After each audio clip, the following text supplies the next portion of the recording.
Boom. Hey, it's the Bennington Show. Thursday. And that means photo off day. I'm Ron Bennington. Here's Gail Bennington. Yo. And I'm Ron Bennington. Got you started with a little rockabilly today, Gail. A little Roy Orbison. Maybe, well, I was just about to say the King, but that wasn't his title. I consider him to be the king. Somebody already has that title. I was saying that to Lisa Marie Presley. I go, the real king wasn't your dad. It was Roy Orbison. Because he always wore glasses. He always wore sunglasses. Roy, that's the most unique voice going. No one sounds like Roy Orbison. Like, there is no other singer that you would go, he's got kind of a Roy Orbison vibe. Yeah, doesn't happen. And that goes for looks and voice. Well, it was, you know who did get called like the Roy Orbison was that chick in the late 80s, early 90s. Who's that? Damn, I got to think of her name.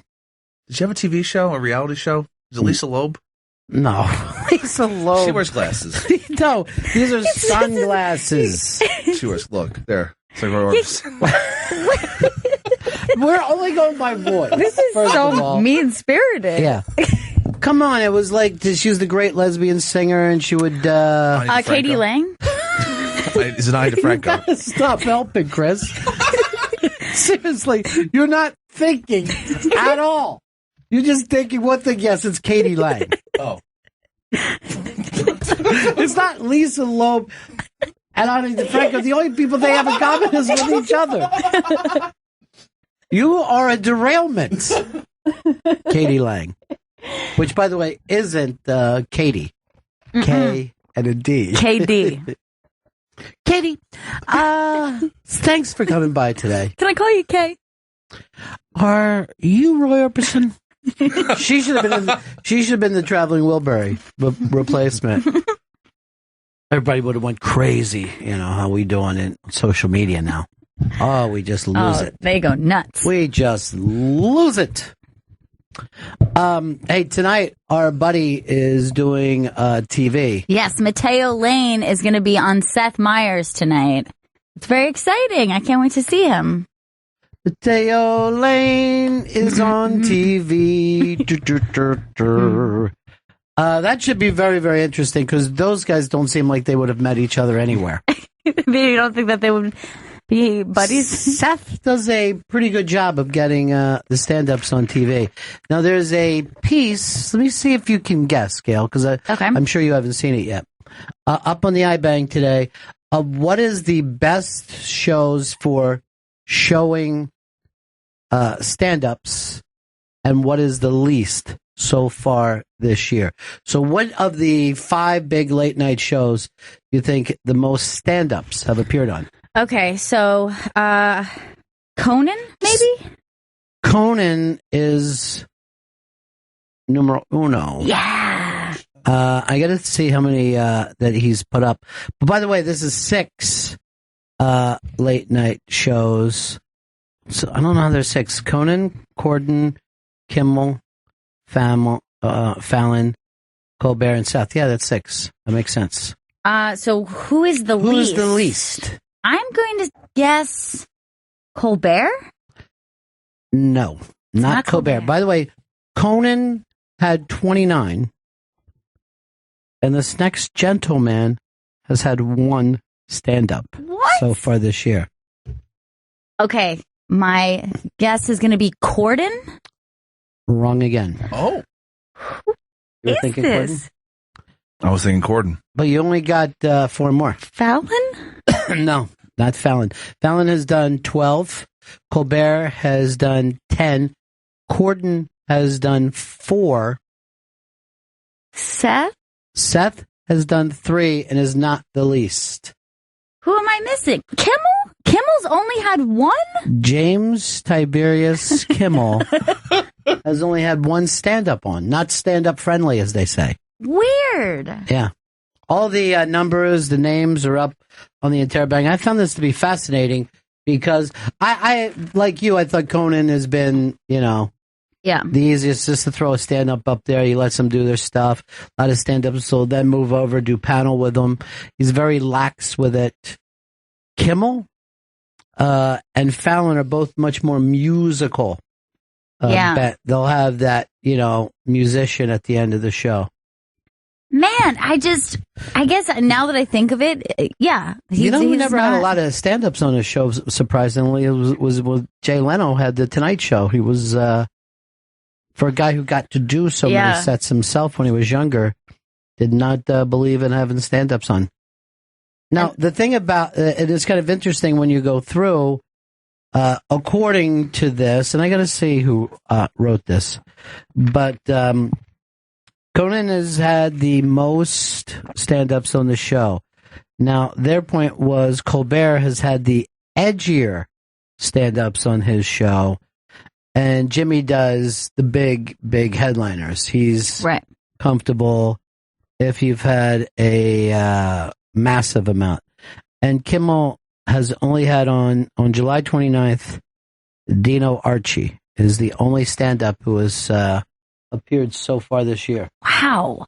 That is so bizarre. You would have thought he seems like he would have been a dude who would have looked out for the stand-ups. Well, that's the thing. I mean, if they don't think that it's ratings, maybe Conan is the least that has to worry about ratings because he's on Tibbs. Man, and with Letterman being gone, that's such a blow to, I think, for stand-ups. Like it was a big deal to get his show, but I don't think he had a lot of stand-ups on there, not compared to the old Tonight Show. But didn't he have the reputation of breaking in new people, or no? Well, he would. It was what was the show that kind of introduced you to show business, right? Which we don't have right now. Dan Murphy wrote this up, and he also put this side note that surprised me. Fallon almost never puts the stand-up clips on his YouTube page. He has a very big YouTube page. And, when he's playing songs with school supplies, it's monstrous. Yeah, you don't want to dilute the product. I guess. I don't know. I don't know the reason. It didn't seem like it would be a bad idea, but yeah, Conan, I knew it would be Conan because so many times, even if I don't catch them on the show, he'll repost their clips, which I'm sure is a pretty big deal. It's a very big deal for a stand-up because that way a lot of people will say, I've heard this before when they go to see him in clubs. You were out at the clubs last night to see your friend Amy Miller. I was at the club. I was at the Stand, which is such a great club and so much fun. I saw Nick DiPaolo there, and he was hilarious. Nick DiPaolo did very well. Oh, it's great to hear. Yeah, but he would tell you he didn't. That's why it was very funny. He was like playing heel the entire time. Even when he was getting big laughs, he's like, no one's laughing at this. And I'm like, the room is dying. And he's just like, your generation sucks. That's a very smart angle. The entire time he was insisting that he was not getting laughs. And in fact, even going off the stage, everyone's like clapping, cheering for him. And you could just hear him like in the back room going, ah. Like, get out of here. He's like, I hate this city as he's walking out. He's the funniest. He is so damn funny. Dan Soder was there. He was so great. Sean Patton, Nikki Glazer. It was a fantastic show. A great show. $5. People go to the Stand. $5 and all you can eat. Yeah. All you can eat. I mean, laughter-wise. Well, that's a great show. It was fantastic. Yeah. Anything cool happen? Anything unexpected? Nikki Glazer was working out her set that she's going to be doing at the roast for what's the actor? The Big Rob Lowe. The Big Rob Lowe. Did you give her my Rob Lowe me joke? No, I didn't. I should have given it to her. Yeah. Because that's going to do well. And somebody's going to snag that. Oh, I hope so. I watched the next to last gaff again. I'm saving the last, but it was funny because tons of people we know were in a party there. Really? You just see Louis J. Gomez, Big J, Doug Benson, and Doug Benson's just hitting off this giant bong and he just yells, "I can't feel my legs." And it's just so fucking funny. I think Louis J. Gomez also fucking stripped down, just went topless. Really? Yeah. He likes to show it off. Well, he's got the guns, you know what I mean? Somebody wants to go to the gun show. He's a Second Amendment rights activist. By the way, I saw the thing that you sent in today, Vito, and I got to say, I'm disturbed by this. The big Hollywood brouhaha you claim is a work. Oh, yeah. So Vin Diesel and The Rock have been having this on-set feud that's been everywhere. And it turns out it might all just be a plan for WrestleMania that happens 2 weeks before Fast 8. But here's the deal. The people that have been covering this feud, right? There's Variety, Hollywood Reporter. Page 6. Yeah. Oh, and also Page 6. It's all over Page 6. So those people don't like to be worked. You know what I mean? They are actually acting like is there a franchise problem? And if this is just for WrestleMania, you know what I mean? That shit is funny inside its own world. But when you take it out, a lot of people might get mad at you. Well, I think it's also funny that they're I don't think they need to target people at WrestleMania to go see The Rock's movie. I think those people are already set. That's a good point. We're all going to go see it. That's their demo. It's crossover. That'd be like Trump going, "Please, white men, listen to me. This is very important. I want you to vote for me." They're taking over. Okay, vote for me. What have you got to lose? There's a game show up on the iBank today. Somebody put this together, and it's called Topple Trump. But the brilliant thing about it is I went and played it, and you're supposed to, it's almost like fill in the blank for what Trump was talking about. Yeah. His message is so far out there that I was shocked the number of things that I know. Really? Yeah. We can play it here, and also you can go play it at home if you go to the Interbank. But put it up here, Chris, because we have to be able to see the answers. But the funny thing about it is, I know I couldn't do this well with Hillary. You know what I mean? There's no way I paid attention to what she was talking about. But Trump, particularly when he speaks off the cuff, is so damn entertaining that I was able to topple Trump. So go ahead and just hit the start button. And you got to turn up the volume, Chris. Trump said one of these possible answers. But which one? Right. He was a war hero because he was captured. That's John McCain.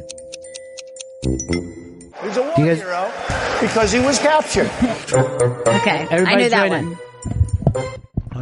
If you see somebody getting ready to blank, knock the crap out of them, would you? Seriously, I will pay for the legal fees. That is, throw a tomato. Throw a tomato. If you see somebody getting ready to throw a tomato, knock the crap out of them, would you? Seriously. I promise you, I will pay for the legal fees. Everybody, just be ready to yell out. We're all in this. ISIS is honoring blank. He is the founder of ISIS. President Obama. President Obama. It's up here. President Obama. Chris, you almost hit Osama bin Laden. He's honoring President Obama. Yeah! He's the founder all right, of ISIS. He's the founder of ISIS. I'd like to punch blank in the face, I'll tell you. Huh. Let's see. I would like to. I don't think it's Obama. I think it's a protester. I'd like to punch him in the face, I'll tell you. As a protester. All right, got it. Yeah, I don't think he would say Hillary Clinton, through her competence, directly and indirectly created, and I think it's going to be ISIS again.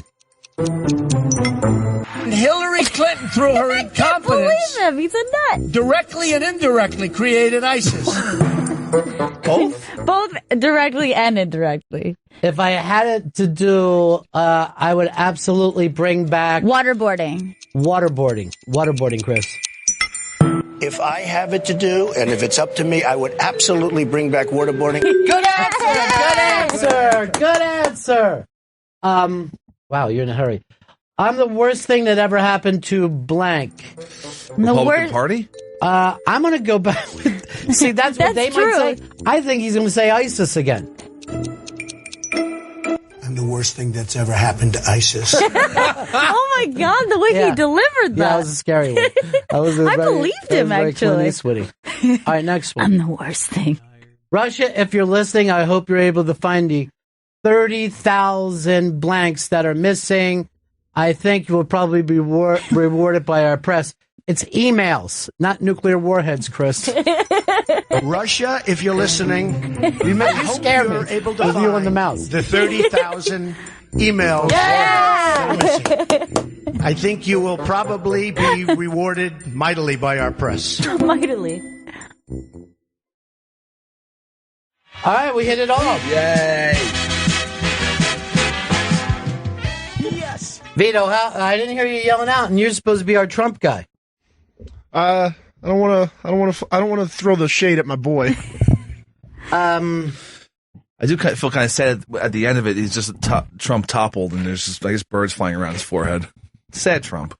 You don't go by that. You go by the fact that his message is getting out there. That's pretty goddamn impressive that we were able to sit here and say about any candidate what they were talking about. Now, if you would have went by the mouse, if you would have hit some of those things that you had the mouse on, I was going to kill you. I really thought it was nuclear warheads. How would we have toppled Trump? But they switch up the game. It's a lot of fun. Go over and play Topple Trump. You get the link on the iBang. But again, if you were any kind of marketing student and you said, here are people that know the things that Trump has said time and time again, and I'm going to give you the reason why. It's entertaining. As soon as they put him on the teleprompter, I'm bored to death like he was anybody else. But him just sitting there, riffing, fucking amazing. People talk, I want to say they talk politics, but it's not politics because they talk about him. This is the most I've ever heard where it's just like people will just bring up the election, whether they're disgusted by it, they think it's hilarious, whether they're terrified. And that's why Hillary is able to play the prevent defense that she's got going, because she tries to say nothing when she goes out. She tries to not be in the news because her best option is if people are Trump or not Trump. And right now, he's, telling black people and Spanish people to vote for him. And I saw that Ann Coulter was bummed out that he was walking back his, I'm going to round them all up and throw them out. And I kind of agree with her. That's not his gimmick. You know what I mean? And, Vito will know this more than anybody. It's easier to turn from heel to face than it is to be a face. It's very hard for somebody to come into the league of wrestling and say, ladies and gentlemen, this is a good guy. We want everybody to root for him, right? Yeah. But you have a bad guy who's done horrible things, and then he does a run-in for a good guy, and everybody immediately says, he's great. Yeah, you're great. You've done your time as a heel. We're no longer booing you. Where can I buy your new T-shirts? By the way, I saw this too on Hard Knocks, and I want to get you one, Chris. Okay. They're doing the muscle tees, and instead of America, you just put an R in front of it. Ram America. I like that. That's out there. That's awesome. Maybe they did it in St. Louis. I didn't pay attention to them there. This is LA, though. I mean, it matters more. I can finally have the fact that people will no longer correct me for saying Los Angeles Rams. I know. It's come back around for you. I feel like I'm so glad I didn't move over in the last 20 years. And now I can say to people, no. That's the Los Angeles Rams. You said St. Louis. You're wrong. I've been right all this time. This will tell you a lot about the media. This kind of went all over. Greg Gutfeld. Gutfeld, is that his name? Gutfeld from the Final Five that they do every day on Fox TV. He took a shot at Red Hot Chili Peppers. Now, this is what always cracks me up, though.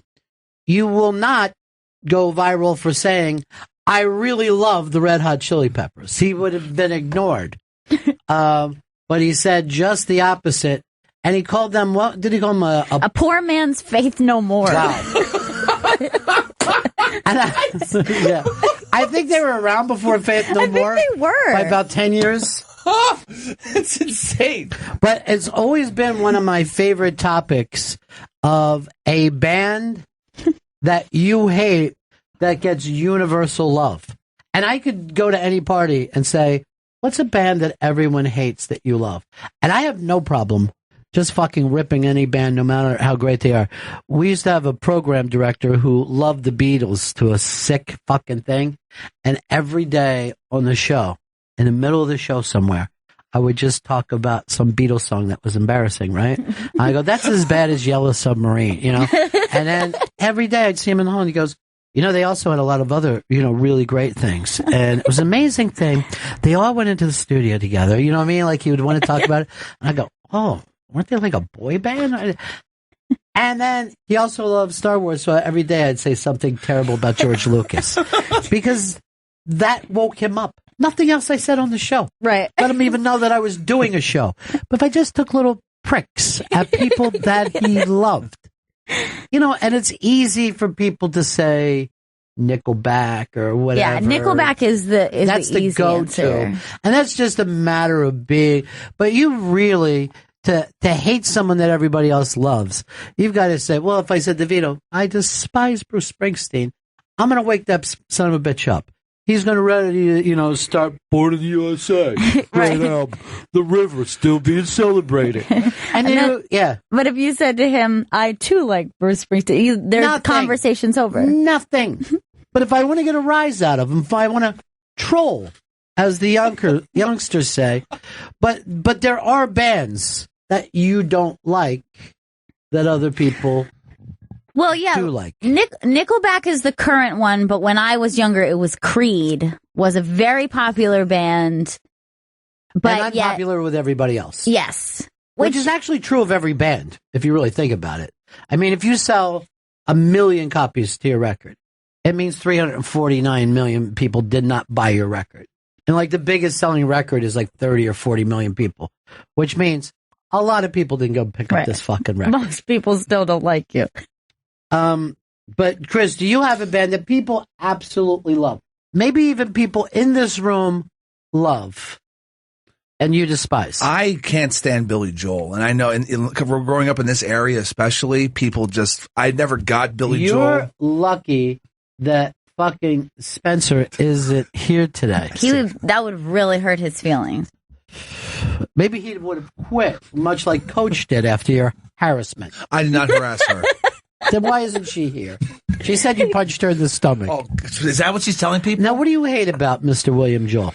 I don't like the songs, and I just don't understand why he became so popular. He is the piano man. I know he's the piano man. Do you not get that? But why is he the piano? Like, he gets that fucking moniker. This guy. You know how many people play the piano, and he's the piano man? Right, but have you seen the fucking video for Uptown Girl? It's the craziest thing I've seen in my entire life.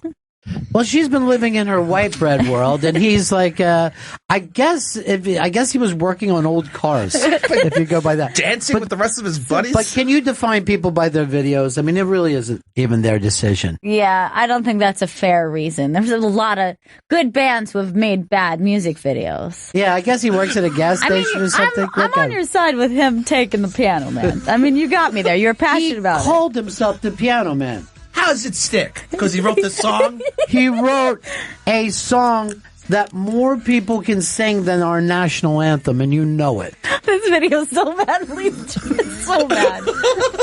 It's an insane fucking music. I didn't realize that it was like a Grease, like... Yeah, we got to give... there he is singing into a wrench. Now, you have to remember something, okay? You got to put everything in perspective. Yeah. Michael Jackson had put out Thriller by this time. You were forced to have male dancers. And there it just says gas and up, down, and here comes everybody working there. They're dance walking to her fucking car. A couple of leather daddy. She looks great, though, doesn't she? She looks great. She looks like an Uptown Girl. Yeah. Now he's molesting the car, basically. He seems more interested in the car. Well, you got another thing about him is like he grew up in the 50s, I guess. So this music was the music of his youth. You don't like the Piano Man? No, I don't. I don't like him. Would you want him to sing you a song? God, no. I don't want him. He's the Piano Man. I know he's the Piano Man. It's bullshit. And in this video, also, she has like a black driver. I feel that's racist too. You're fucking racist for even noticing that. All I saw was a driver. Look at it. He's concerned. Hey, Step, fetch it. I'm telling you, this is a beloved song. Now, you're from this area, Vito. Billy Joel, yes or no? I fucking love Billy Joel. Now, do you know that there has been, for 40 years at least, a Billy Joel fans versus Bruce Springsteen fans thing? It's Jersey versus Long Island. Heaven, hell, God, the devil. Where do you stand? I mean, I've been to like 6 Bruce shows. I've been to 0 Billy Joel shows. To be totally honest, I don't see what the look at these guys. Well, they're really breakdancing. I don't know why this is happening. Young black boys dancing in their shirts. But I'm going to tell you, at the same time, the Pretenders did a video where guys were just popping and locking next to them. Really? Yeah, I think it was middle of the road because that was the age. You have to look at the time. Hasn't GPS taught you folks anything? Your environment matters. The GPS itself affects the music. All right, one for you, Vito. I tried to get into the Grateful Dead a few times. I just don't get it. Oh, my God. I despise Piece of garbage. when people attack the Grateful Dead. They are often attacked. How do you attack Jerry? I mean, sure, shit all over fish, shit in their mouths and their fans, and the fucking mouths of their fans. Dude, just be a person. Don't touch the Grateful Dead. Why are you saying that he gets shit in their mouths? I get why people shit on fish, but don't shit on the Grateful Dead. All right, stop saying shit and stop saying in their mouth. And no you one was going to do that. A musical conversation to how gross can we get? Okay. That's what you've done. Shit under their tongue. There's no way to sit and discuss this music. No more. Now, the problem with people who hate the Grateful Dead, I think a lot of people hate them for 2 reasons. Number 1, tie-dye. Number 2, right? I mean, tie-dye's annoying. It's annoying. But if you look at that, they're not really wearing tie-dye. No. Their fans may be. Okay? They also attack them for the fact that they think they smell or are dirty. I don't know where that goes from. That's not right. They're basically a country rock band. Blues, rhythm and blues. Even there's like a bluegrass thing. They have some great songs. The great songs are great musicians, but people have a tendency to hate. Well, it's because what they hate is a deadhead. They don't hate the Grateful Dead. I'm telling you something. You get to know those deadheads and you have a lot of fun. How do you hate Bill Walton? Huh? How do you hate that man? He is. There's a fire. Look, a fire on the mountain. That dude over there knows exactly what. He's behind the glass and he's rocking and rolling and spinning, bringing up a fire inside. A fire on the mountain. And that's what we had in the NBA. That's why Jerry was so brilliant. No, I'm gonna agree there. I'm gonna agree that Vito's a fucking asshole and a wrestling fan. Yeah, he's a piece of shit. I have no personal issue with Mr. Walton. I just don't like his band. Well, then that means you don't like him. Yeah, if you don't like the Dead, Walton ain't gonna fucking want anything to do with you. Here's Era in Wyoming. Era, somebody that everybody loves, you don't. Garth Brooks. Now, Garth Brooks took a lot of heat. Well, number one, here's one of the things about Garth Brooks. And this happened with Creed, too, is that you can see them being ambitious. You know what I mean? You could see that these guys wanted to be gigantic. Yeah. Garth got caught with that.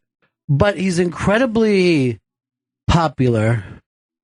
And when he did that stupid album where he pretended he was somebody else. Oh, yeah, his alter ego. Yeah, and it was some kind, and that guy was... Chris Gaines. Yeah, he was going to be Chris Gaines, the kind of 80s rocker. You know what I mean? Like he went with that. And he had a soul patch. But here's the weird thing. if you go to country music now, they do those songs. You know what I mean? They do that same kind of music. Those guys, they do country music, but they also like Poison. Right. And they'll put in a Poison cover in the middle of a fucking country. It's very bizarre. It's a very weird thing. But I do think Garth Brooks was ahead of the curve there. You know? Yeah. He's the guy. And this is what you'll love about Garth Brooks. One of his biggest hits was a Billy Joel tune, You May Be Right, and Billy came out and performed with him. Oh, Garth Brooks, I hate you by association now. And that was when he was trying to say what a crazy person he was. And I even rode my motorcycle in the rain was the big lyric. Oh! He's a rebel. Oh! I'm always surprised. And maybe I know I was this way when I was younger, but I tend not to hate musicians today the way you do when you're younger. No, when you're young, you take the really hard stance. Although, when you come across an adult who does it, I find it to be very weird. Like, it's a weird thing. It seems strange. It's a little bit juvenile. Right. That when you have an adult just screaming, Rush, blows, and you're like, dude, I don't know. You got so much. I mean, you got pancreatic cancer. That's what you should be paying attention to. You're getting... Get your priorities. Yeah, you are getting carried away. And I would never fight on one side or the other when it comes to people have their own opinions. Ryan, what's up? Hey, Mr. Bennington, sir, I'm sorry to say, I just can't stand the Rolling Stones. I will fucking kill you. I will end your life. I will dig your eyeballs out of your head. No one you've ever met is safe from me. Now, what is it you hate about the Stones? The greatnest? At the risk of my family's lives, I find them really dated, and I just can't get any... Everything is dated. Yeah, what is Beethoven is dated. I don't think the Beatles sound dated at all. I think they could have made that music. The Beatles. The Beatles? That's a boy band. No, well, first of all, tell me, if you're driving down listening to a classic rock station, are you more likely to hear the Beatles or the Stones? You're going to hear the Stones. Do you ever hear any pre-1967 Beatles on classic rock? You normally don't. Yeah, never. You don't hear, I mean, you talk about dated. Their early music was dated by 67, 68. Yeah. Nobody was listening to I Want to Hold Your Hand. They were like, hey, can you believe those fucking weirdos are fucking rocking out now? Fucking Helter Skelter? Yeah, they're trying to get a race war started. These fuckers are great. That's why I like them. They were such nice boys before. Yeah, they were mop tops, and then they just became, straight out freaks. So, but yeah, I mean, I could see, I go through periods where I can't listen to some music, and then periods that's all I listen to. But again, it's his opinion. I am not ever going to judge somebody by their opinion on music. It's, Brian, what's up? Hey, Ron, I got another one you're going to be ticked about, but Never. Despise Steely Dan. I will cut your fucking head off and bowl with it. Now, what is it that you hate? The great musicianship? Phenomenal production? The corny-ass lyrics. Every time I try and listen to it, the lyrics just, as soon as I hear it, I got to turn it off. You know what you should do instead of turning it off? Fucking do a rail, because those lyrics will become so goddamn important to you. I'm sorry. Maybe I got carried away. No, it's fine. Is there anybody for you, Gail? One of the biggest where it's like pretty universally loved, but it might be more about the genre, would be Metallica. I don't think I've ever really been able to sit through a Metallica album, and that probably has more to do with the genre than anything. I think your big problem is that you've never tried to ride the lightning. I mean, that's what you really... I mean, if you're going to get into that, right? Sure. You got to ride the lightning. I think that's where I'm missing out. Yeah. I don't know how to ride the lightning. Silly. It's for boys. It's boy music. It's boy music. This band could have been called Hot Wheels. But Metallica. Fucking around, going fast, Metallica. Oh shit, they cut their hair. I hate them. Yeah, I mean it's got a Chris Guest thing to it, but that Enter Sandman video in Russia is the fucking most insane thing I've ever seen in my life. Have you ever seen that where the helicopter comes in and and they're just in a massive sea of humans. They're in an ocean of human beings losing their shit to see that band. And that makes me think there's something here. See, that's very scary to me. It's like the Russian army losing their shit. Jesus, that's a lot of people. It's more people than I've ever seen in one place, period. You know what I mean? That's like lemmings heading to the sea. And I don't know where they piss, get liquids, solids for that matter. I can only imagine that they're pissing and shitting down their own legs. They have to be. If I was up front, I'd be like, I can't get out of here. Because they're all around the stage, too. Oh, my God. That's the fucking biggest thing I've ever seen in my life. Yeah, it's very... They go to it's the very fucking intimidating. horizon. Hey, Tim. Tim. Go ahead, buddy. What do you got? Tim on line 3. We got you, buddy? Tim in Florida? Yeah, everything Elvis Presley did after he got out of the army is unlistenable. All right, there's two ways of looking at this. Yes, I'm going to agree with you. The music took a back seat. But hilarity rose to the top.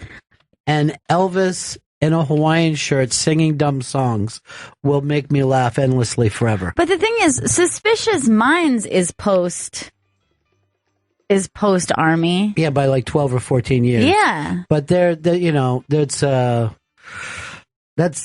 really a unique thing in his career. And I get Suspicious Minds, I get that whole gimmick, but he also sang songs about baking clams. You know? He didn't give a fuck what he was singing about. What about the comeback special? Comeback special is fucking awesome. If I Could Dream is like one of my favorite songs of all time. But here's what I thought he did. What is? If I Could Dream. That's hilarious. The comeback special is where they dressed him up like Jim Morrison. It was a very, I mean, I'm sure if you were a kid then, you would be like, why is he dressing like Jim Morrison? Like, a lot of times around like 83, 84, you would just see somebody in like a Michael Jackson getup. Like, you would see Eddie Murphy just in a Michael Jackson getup. And you're like, what is he fucking doing? What people like. What is he doing, man? Is this what you guys like? Yeah. Is this what you're into now? This is what you want. Aaron, what's up? Yeah, Kiss and Dave Matthews. Well, you can only do it one at a time. Kiss, well over fucking 40 years, you know. Something has got to be there for somebody. Yeah, you can't deny that they're fun. It's kind of what could be considered, it's like baby's first metal. You know what I mean? Like, toddlers will like Kiss and like to dress up like Kiss. Right. I mean, as long as there's going to be a Halloween, I think people will be dressing up like Kiss. If you had to dress as one, which would you be? Probably Starman. Yeah. Is there a robot? Star Is Child? it Star? Yeah, Star Child, right? Star Child's the best makeup. Yeah. I think there was a robot, one of the guys who came in, but he wasn't an original. You got Catface. Kitty Cat. You got Star Child. You got Scary Long Tongue, I think. I think his name is Scary Long Tongue. Cat looks so out of place.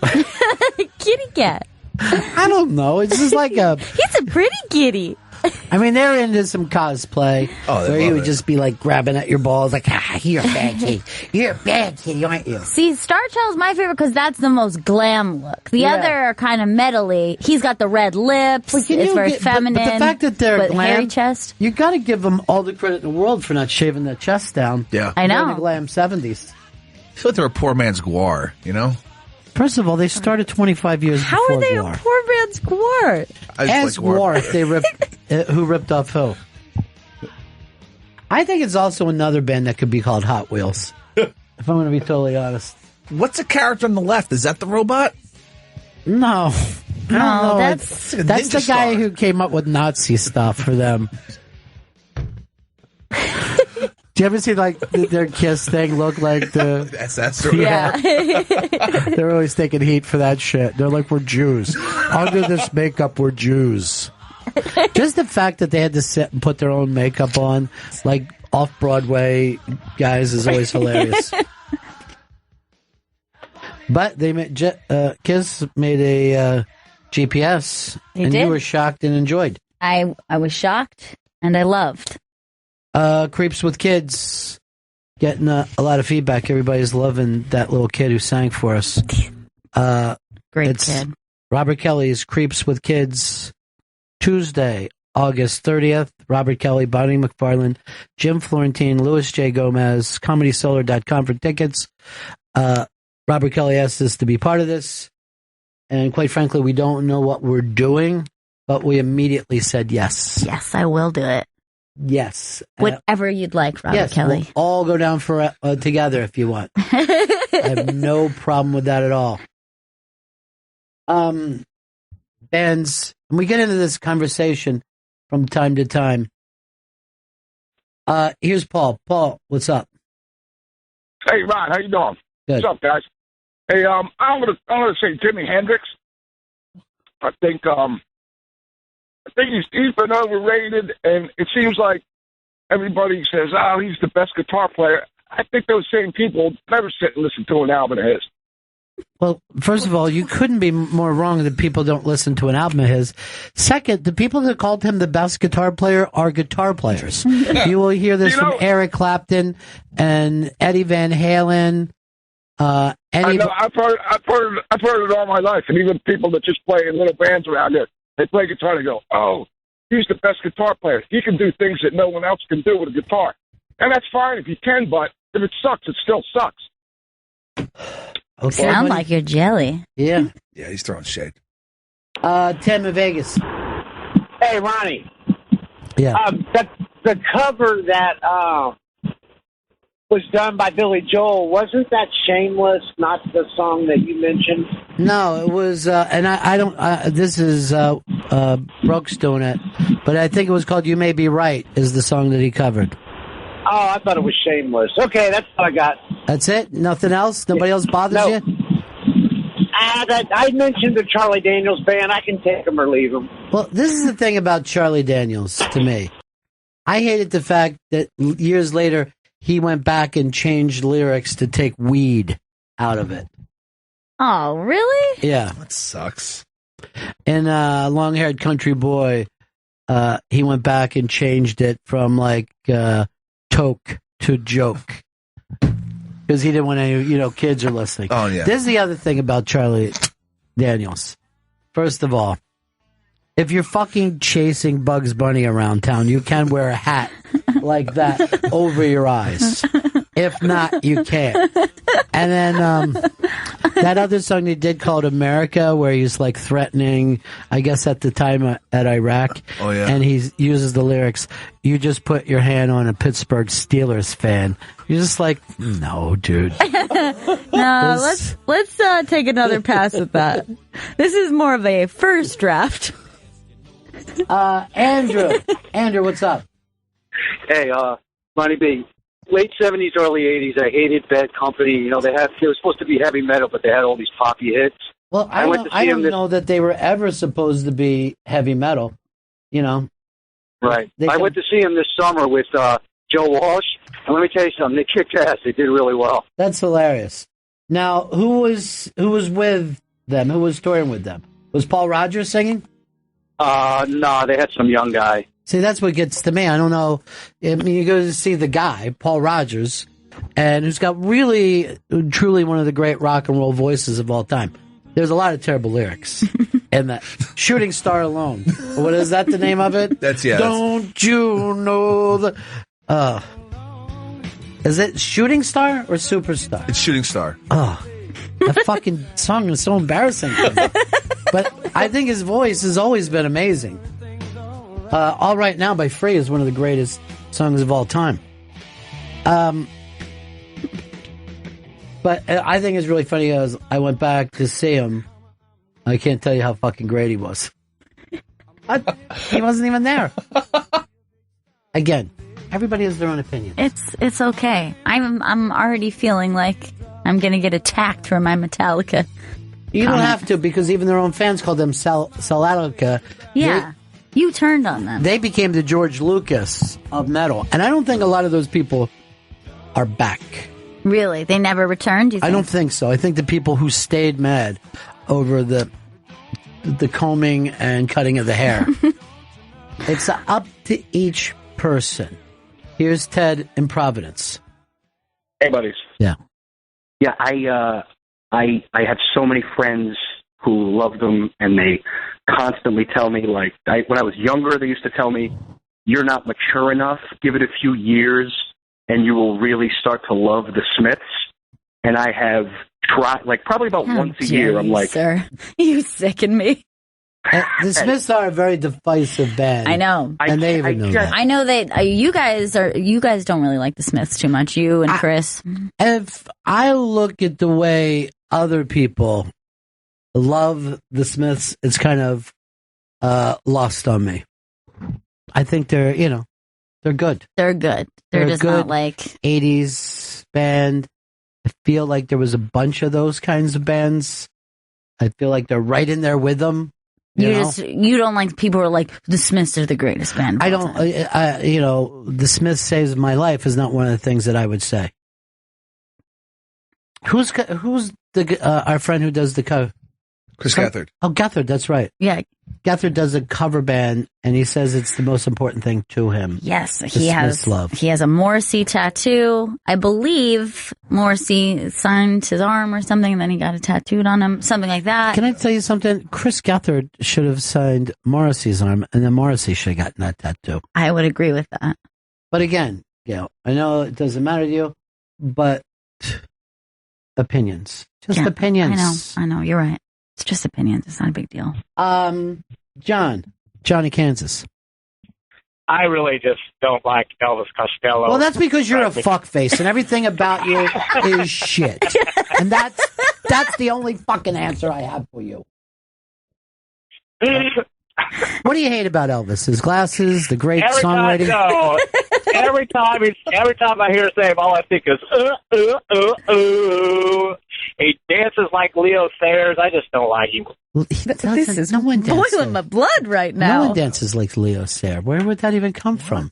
I haven't even seen Elvis move in 25 years. So just yesterday, I brought up a song called Shipbuilding. That at this moment right now, I can't even think of. I'll burst into tears. You know what Chris is every single time? He goes into watching The Detectives. Anytime really that I say, yeah, play some Costello, it's the same fucking song. You love watching The Detectives. Can't get enough of this. That's so cute. I think he likes the word cute. Cute. I really do. Frank in the Bronx, our buddy. Hey, Frank. Hey, good afternoon. I was thinking Bob Seger, but I'm thinking the Bay City Rollers first. But Bob Seger and the Silver Bullet Band, shit. I don't understand that. I get the fact that he doesn't live on a coast, and that's been a drawback for him. But it's time for you to turn the page, Frank. That fucker's going to Kathmandu. You better go with him. You know what pisses people off about Bob Seger, right? That fucking song, Old Time Rock and Roll, drives people nuts. It does stink. It stinks. It stinks. It's a shitty song. And you know what? That song is so bad, it bothers me watching people enjoy it. Like, when that song comes on, I look around. If you're dancing, if you're bebopping to that, I don't like it. I do not like it. I like when the groom takes his pants off, puts on shades, and then slides across the floor. It just gives me the heebie-jeebies. I think your problem is that you haven't taken those old records off the shelf. I haven't. That's your biggest problem right now. Oh, this song really bothers me. James, what's up? Yeah, Van Halen for me, Ronnie. I just always thought of them as a bar band, and cover band, and the people went crazy for them in the late 70s. Now, did you 80s. prefer, I didn't get it. if you had to choose, though, between Van Halen and Van Hagar, which way do you go? I guess Van Hagar, but they weren't much better. What? You just don't like Edward Van Halen and his fun brother Alex, who's right there with him the whole time, and the way they turned on best friends whenever they need to.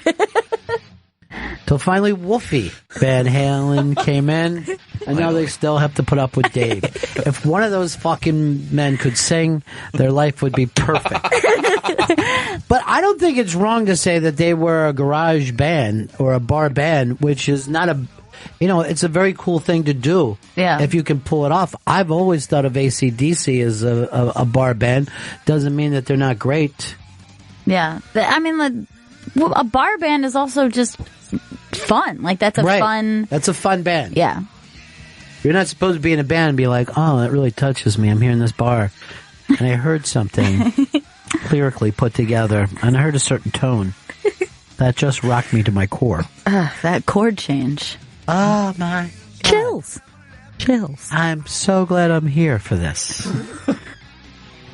I don't know. There's plenty of... I'm going to say, are we doing Opie's show tomorrow? Yes, we are. 7 a.m. I'm going to just say this out of everything we've been saying. Van Halen musical guest tomorrow. Oh, I love it. Yeah. That'll be fun. Chris, if you could pick any Van Halen song to be part of our 3-song trilogy. Panama? That won't be there. God but damn. thank you for I just want to know what not to play, right? Kelly. Kelly, what's up? Hey, guys. Yeah. All right, well, this isn't a hatred thing, but I have never understood the worship of Led Zeppelin. I need somebody to explain that one to me. Well, you're actually talking to the worst person, because I can't explain the worship. Now, this band, Led Zeppelin, they have blues songs that I love. There's acoustic songs that I love. There's rock songs that I love. But when they go into their cosplay, Hammer of the Gods bullshit, I don't so much... Hammer of the Gods. I come from the land of the ice and snow. No, you don't. Missy Mountain Hop. Exactly. There's a wizard coming. No, there isn't. There's not wizards or fucking hedgehogs. When they get into that, I'm actually embarrassed for them. I'm embarrassed for that band. I just feel like they think they're sleeping under mushrooms. Just a little Tolkien.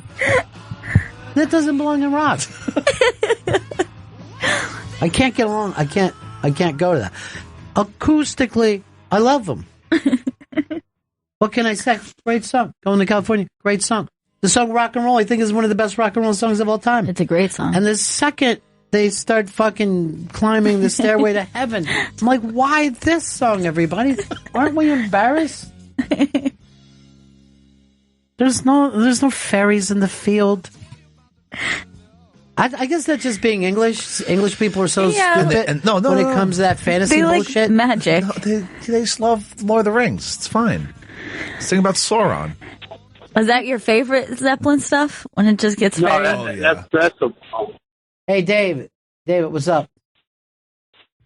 David, you're on the air. Yeah, hey, guys. The worst band, most overrated band, I think, was the Ramones. Well, first, they absolutely suck. You talk about a bar band that never really got out of that. You know what I mean? You could never say that the Ramones were overrated. I assume this is a Metallica fan trolling me. You love your Ramones. I love the Ramones. It was like one of my first, bands that I just wanted to buy all their records, and it's perfect for kids. They're like... It's like punk rock for kids. Like, just like you were saying, it's metal. Kiss is like metal for kids. The Ramones is punk rock for kids.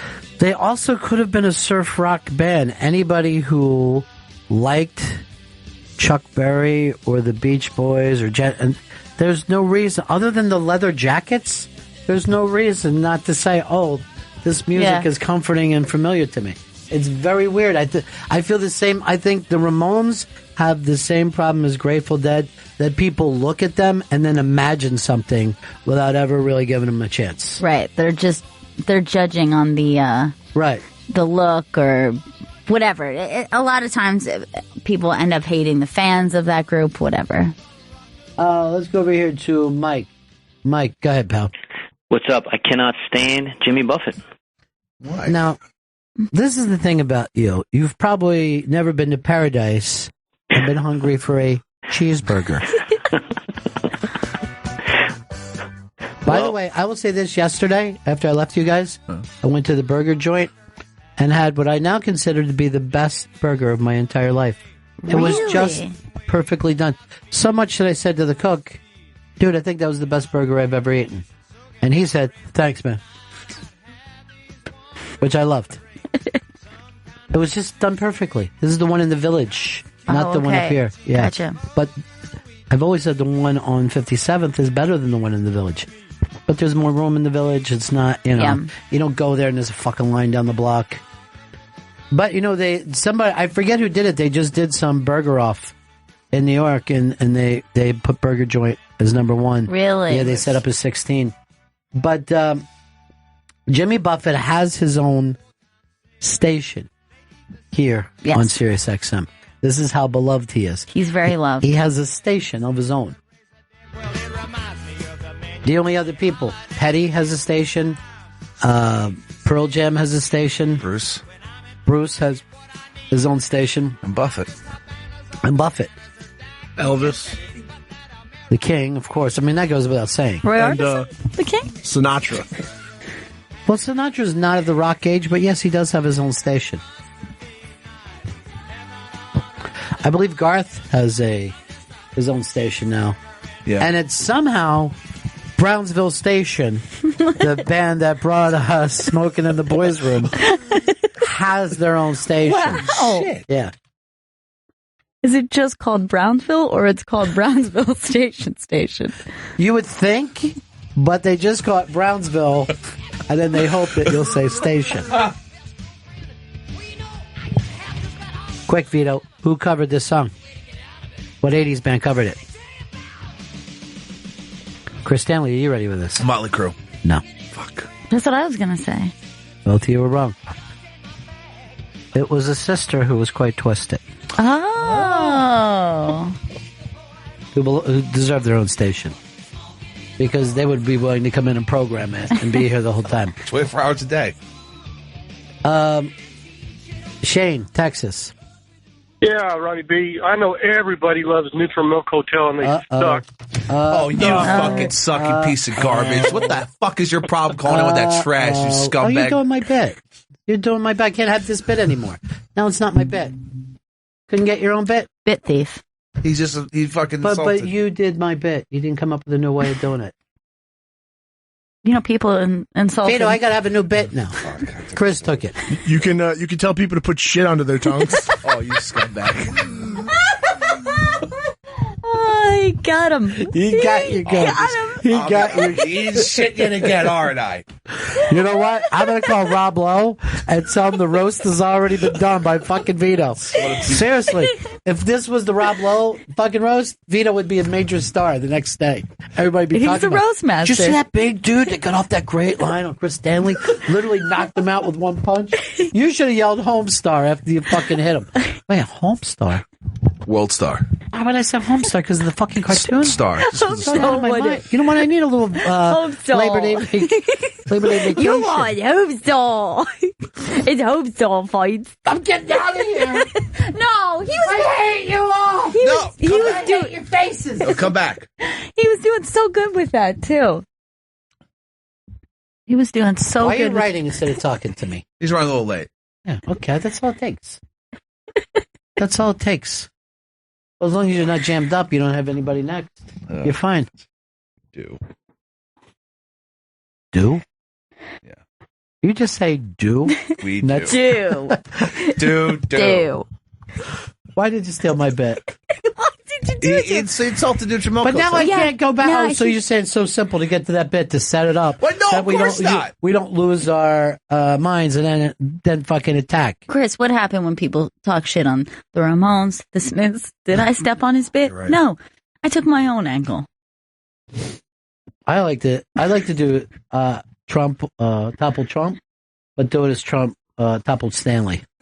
and literally bring you down in your hate-filled fucking anger. I'm not filled with hate.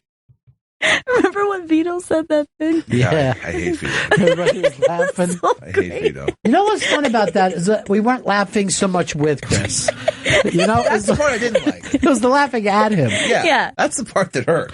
I actually, when I was pointing at you, I actually took off my shoes so I could point my toes still. 4-way point. Fuck. Have you ever had somebody that you liked when you were younger and then you turned on and you're like, no more, done? That's interesting. There must be someone that I liked when I was young, but I can't. I don't give up on them, but I don't cherish their new music. I don't go looking for their new stuff. That is more what I've experienced. There are bands that I liked when I was young, like Green Day, for example. I didn't continue to buy their records. I don't still listen. Right. But if you put is yours. Dookie on right now, I'd be very excited about it. If I put Dookie under his tongue, you know? You know what I mean there, Vito? It's a callback. It's a callback. Fuck. But do you get the joke, though, that you got Dookie under your tongue? You know what's funny? Like, don't you think of Chris as kind of hip? I mean, he's like a fucking street guy, right? Sure, yeah. Look at that shirt. Look at the dad shirt that he puts on. Why do you wear these clothes? I am a dad, and that would never occur to me to put that on. I have a lot of nice button-downs from jcpenney.com. But even just if you look at the patterns. Yeah, it's a douche. You could get a nice dark shirt from them. I have a bunch of dark shirts. I figured when I was shopping online at JCPenney, I was like, all right, I'll go for checkers this time. See how that looks on me. Yeah, but it looks like a sad dad going to Easter or Also something. Yeah, sad dad at Easter. Also on sale. Why'd you put shopping online in air quotes? Oh shit! Fuck off, Vito. I gotta get my shoes off. Get the fucking 4-way point going. Stop it. Hey, I'm gonna. This is what the kids are saying today, so I'm gonna bring it up. But he pwned him. You're pwned. And so as the youngsters say today, you got pwned. You also say wrecked, R-E-K-T. I'm not gonna say I know. that. You I keep like trying pwned. to bring that up. I'm Stop trying to make wrecked happen.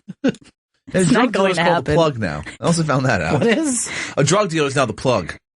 Why? I guess because they you take the plug out and they have access to all the drugs inside the pill bottle. I don't know. I just know they're calling fucking drug dealers plugs now. I was watching this morning on Fox News, and they were talking about heroin is back in a big, big way. And they're saying in the city that you can pick up a $5 fucking bag. And I'm like, talk about a recession beater. I never knew at any fucking time, right? Back when it was fucking $5 was money. Nobody was selling a $5 fucking. But it can't be good. Fucking bindle. No, they say there's so much into the country right now. The Mexican cartels, okay, when they're not busy raping and killing Americans, are coming in with some amazingly low, everything got to go heroin prices. And I just went like this. $5, huh? No. $5 foot long. Do I get a foot long? They're selling it by the foot.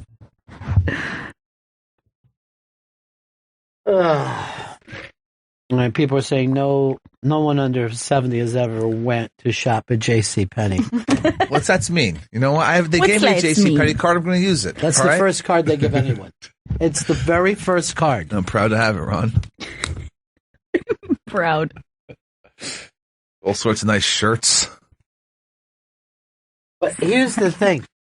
If you're just shopping online, no one's forcing you to pennies. It's not like, hey, I'm at the mall, and the only person with cheap duds is pennies.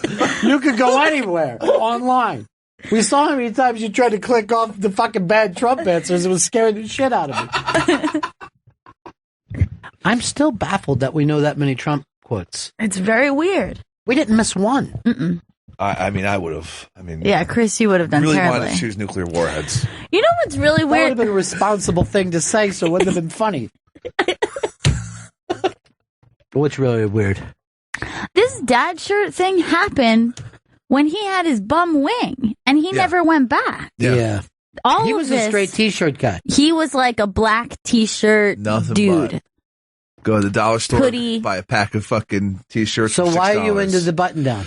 Button down sounds. Well, it's because I had to, my doctor told me I had to wear button up shirts for my fucking bum arm, and I bought all these shirts. I don't want them to go to waste. You're buying new ones though. Yeah, you changed your style. That's what I'm saying. It's totally different. Yeah, now we're getting you to catch up with what we're talking about. She actually said your bum arm is what started this. Yeah. And then you said, no, it's when my arm was injured. And now I keep on doing it. These shirts aren't going to go to waste. I'm going to buy new ones. I'm thinking to myself, I'm buying more fucking this weekend. Why don't you trust that your arm's going to be fine now? I don't try. It feels weird sometimes. You actually, and I'm knocking on Formica when I say this, but you have not had a major medical problem in almost 3 weeks. Why'd you bring that up? Since the ear. Since you burst your eardrum with a pen.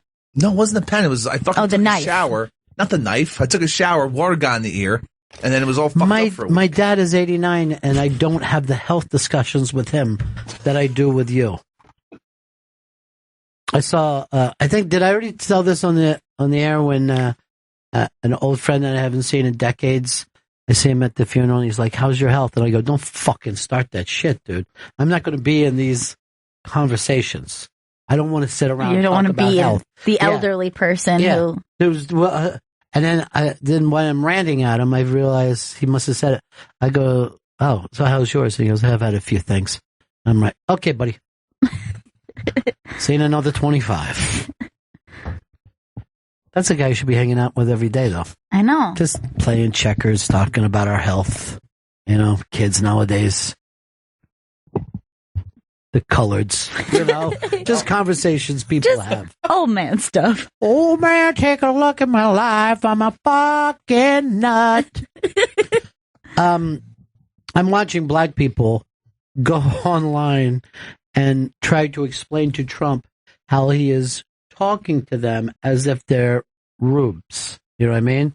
Like when he's literally saying to them, you have no jobs. You're afraid to go outside because you'll be shot. And they're like, what? What are you saying, dude?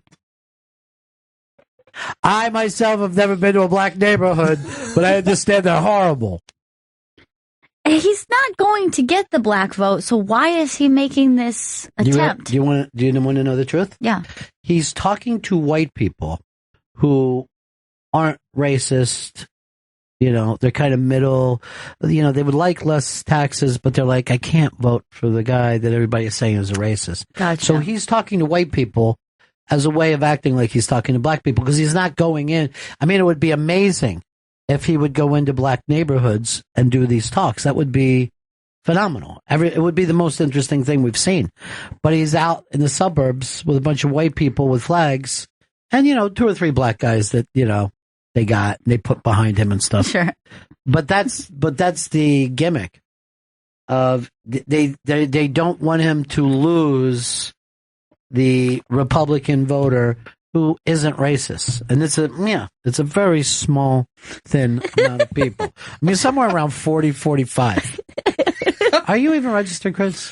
Yeah, I'm registered to vote. No, he's not. Democrat. There's no way you're registered. Well, then how did I vote for President Obama twice, Gail? I don't think you did. I don't think you did. I check? How do I check my voting records? How do I do that? Does anyone know? Records? They don't record who you vote for. How about that card in your pocket? I don't have a card in my pocket. Well, the JCPenney card. Yes, take out the JCPenney card and buy yourself clearly a voter. I think you can look up either by your address or something like that. You can look up where you're registered to vote, and that I would take that as proof. Okay. So if you Google, where am I registered to vote, you'll be able to figure it out. And then and only then. You know, the fact that if you can vote means this is a corrupt system. There's no way you should be able to vote. I can vote. They let me in there. They fucking say, hey, Chris Stanley, come vote for whoever you want.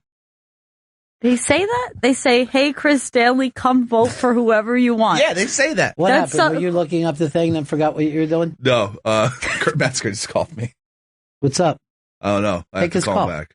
Take his call. Okay. Go take it. I've been trying to get you and Vito to switch out every once in a while anyway. You refused. I got to go to my good friend, and it took him a long time before he called today. Hard Rock Johnny. Johnny Go-Go's friend. Johnny Go-Go's friend. God damn that Go-Go. I'm going to kick him in the balls. I just want to go back to something. Did Pepper say that he had to wear button-down shirts because his arm injury? I've never heard someone say they had to change the type of shirt they wear because they hurt their arm. That was because of this. He had to have his arm in a sling, if you remember, and he couldn't get a T-shirt over his fat head without both hands. So he had to have a man recommend button-down shirts there. I'm just trying to think about the appointment. It looks like you have a bad arm. What should I do, Doc? Wear a button-down shirt. Like, I just never heard that diagnosis. What's up, Chris? Kurt just gave me an ETA. Okay. He's very excited to come on. All right. Your other guys, though, right? I know. What are you going to do? I'm working that out right now.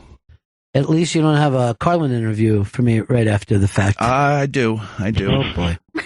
Hey, I'm going to... By the way, this blew up and went everywhere. The documentary that we're doing on George Carlin and the George Carlin unreleased.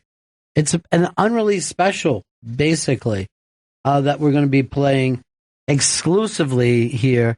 I don't have it all in front of me, but I should. I absolutely should. But I want to play you a clip from this because you can't believe. This is a bit from, I guess it's at least 15 years ago, right? Mm-hmm. And you saw how, much shit that Kurt is taking now. This is from I Kind of Like It When People Die. It's a new album, previously unreleased material, bonus tracks, CD, vinyl, and digital on Friday, September 16th. And it says here, and at major brick and mortar and digital retailers. I never saw the term just thrown in. Brick and mortar. I thought we called it stores. No, brick and mortar is a thing now. People actually say that. Right, so you don't get confused with brick and mortar or a web store that they have now. Now, you have to remember something. This special, the reason why it wasn't released is because 9/11 happened. And the name of it is I Kind of Like It When a Lot of People Die. So they thought to themselves, hey, maybe this isn't the time to put this out. But take a listen. And imagine you were out at the stand last night, right? Yes. Imagine you heard this material at the stand. How would people feel about it? On television, we interrupt this program. You know the worst thing I can hear? No one was hurt. All right, let's stop it. Shit, no one was. I want to find the one that we sent out to Rolling Stone and everything like that yesterday. This was on Rolling Stone. No, I listened to it. That's the one about cops. It's some of it's some stuff when you just think what we went through this year with cops, if you could ever even imagine this. But this is going to be done. Now I am talking to, and I'm gonna give away some stuff here, because talking with Kelly Carlin, I figured we'd have the usual comics going on about what a great comedian. But we are talking with great comics. As a matter of fact, Kevin Smith gave us some amazing shit today. Who was the only true director of George in film? Yeah. But we're talking with the guy who directed all of his specials, the guy who was his manager, who was with him constantly, and his brother. Oh, the only people who knew him. This is the thing, Gail. There was no table of comics with George. He did not hang out with other comics. He had his own inner circle of people who worked, not posse. Right. People who he worked with every day. And we're also talking to a guy who is the archivist, whose job it is to go back through all this stuff, tapes and stuff, and look for things. right, did we find that, Chris? All right, listen to this. This is George Carlin. Imagine you turned on your TV and somebody was doing this material today. You don't help the police. When I was a kid and we went to the movies, we rooted against the police. Against the police and for the crooks. And I still do. I love the crooks. I don't give a shit if they come to my house and kill my entire family. I'm on their side. I'd rather spend 16 hours stuck in an elevator with a couple of crooks than even say hello to a fucking policeman. You don't help the police. They're not on your side. Don't you understand this shit yet? They work for the state. They'll plant fake evidence. They'll put a loaded gun in the hands of an unarmed man they've shot to death. They harass minorities. They brutalize people. They deny people their rights, and they lie about it all in court all the time. They perjure themselves routinely, but they don't squeal on each other. They're not rats. So take a page from their book, but never ever help them. And above all, don't plea bargain by turning in a friend. Tell you what, some of you religious people out here, you religious folks, on Judgment Day, when you see God, ask him if you can plea bargain. Ask him if you turn in your family, will he let you into heaven?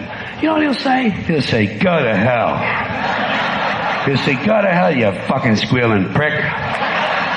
Because even God hates a rat. You know what Jesus should have done? He should have beat the shit out of Judas. Just grab him by the beard and beat the shit out of him. Right in front of the other apostles. Make an example out of him, you fucking squealing prick. Judas, you cocksucker. You realize I could turn you into a fucking pillar of salt if I want? Turn you into a fucking monkey. How I can be a fucking monkey? Where's the money? Where's the fucking $30? Give me the $30. I'm fucking buying beer for the rest of these guys. Because they didn't fucking rat on me, you prick. But he didn't do that. He didn't do that. You know why? You know why he didn't do that? Because he believed in all this goofy love bullshit. But you notice something else. He did not plea bargain with the Romans.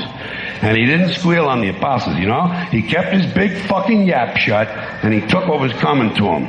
We can all learn something from Jesus, even if it's not what we're expecting. George is dead and is still the edgiest comic out there.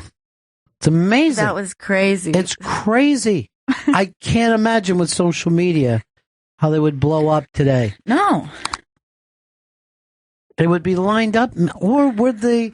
I mean, I think they stayed out of George's way. I mean, he was busted for doing stuff like that before, but he did not. He did not kowtow to anybody. I'm so curious to see the way this goes over, but we're not done with the documentary yet. We've the audio documentary. We've talked to a lot of people, but I've been a George Carlin fan since I was a kid. That I remember hearing Class Clown and being totally fucking turned around by it. Totally turned around by it. And I didn't know 90% of what I'm hearing from this, folks. You know, and this really is the way he wrote and the guy he was is still. I mean, I think that you could research this for a long time and still couldn't be 100% sure of his motivations, what he did. I mean, he was just a great artist and one that wasn't trying to get everybody to agree. I mean, you know, when you go out and do that material, you know, don't fucking help the cops at all. Right. No one does that shit, let alone in the year 2000 when he was doing this stuff. I think you're going to find it to be amazing. I can't wait. Chris is working very hard with me to put this special together, and Kelly Carlin has been the key to it all. I mean, these people that she set us up with, who were so. I mean, that's the other thing that was just touching me so much. Each one of them were like, "I'm so ready to talk about George." Yeah, you know. And the way that they all miss him, it's going to be pretty. It's going to be pretty great. And I was so pleased to see that blow up with all the major publications. Jack Vaughn, our boss, put out this press release, and that we had this material and we were doing this documentary, and just everywhere people were interested. Everywhere.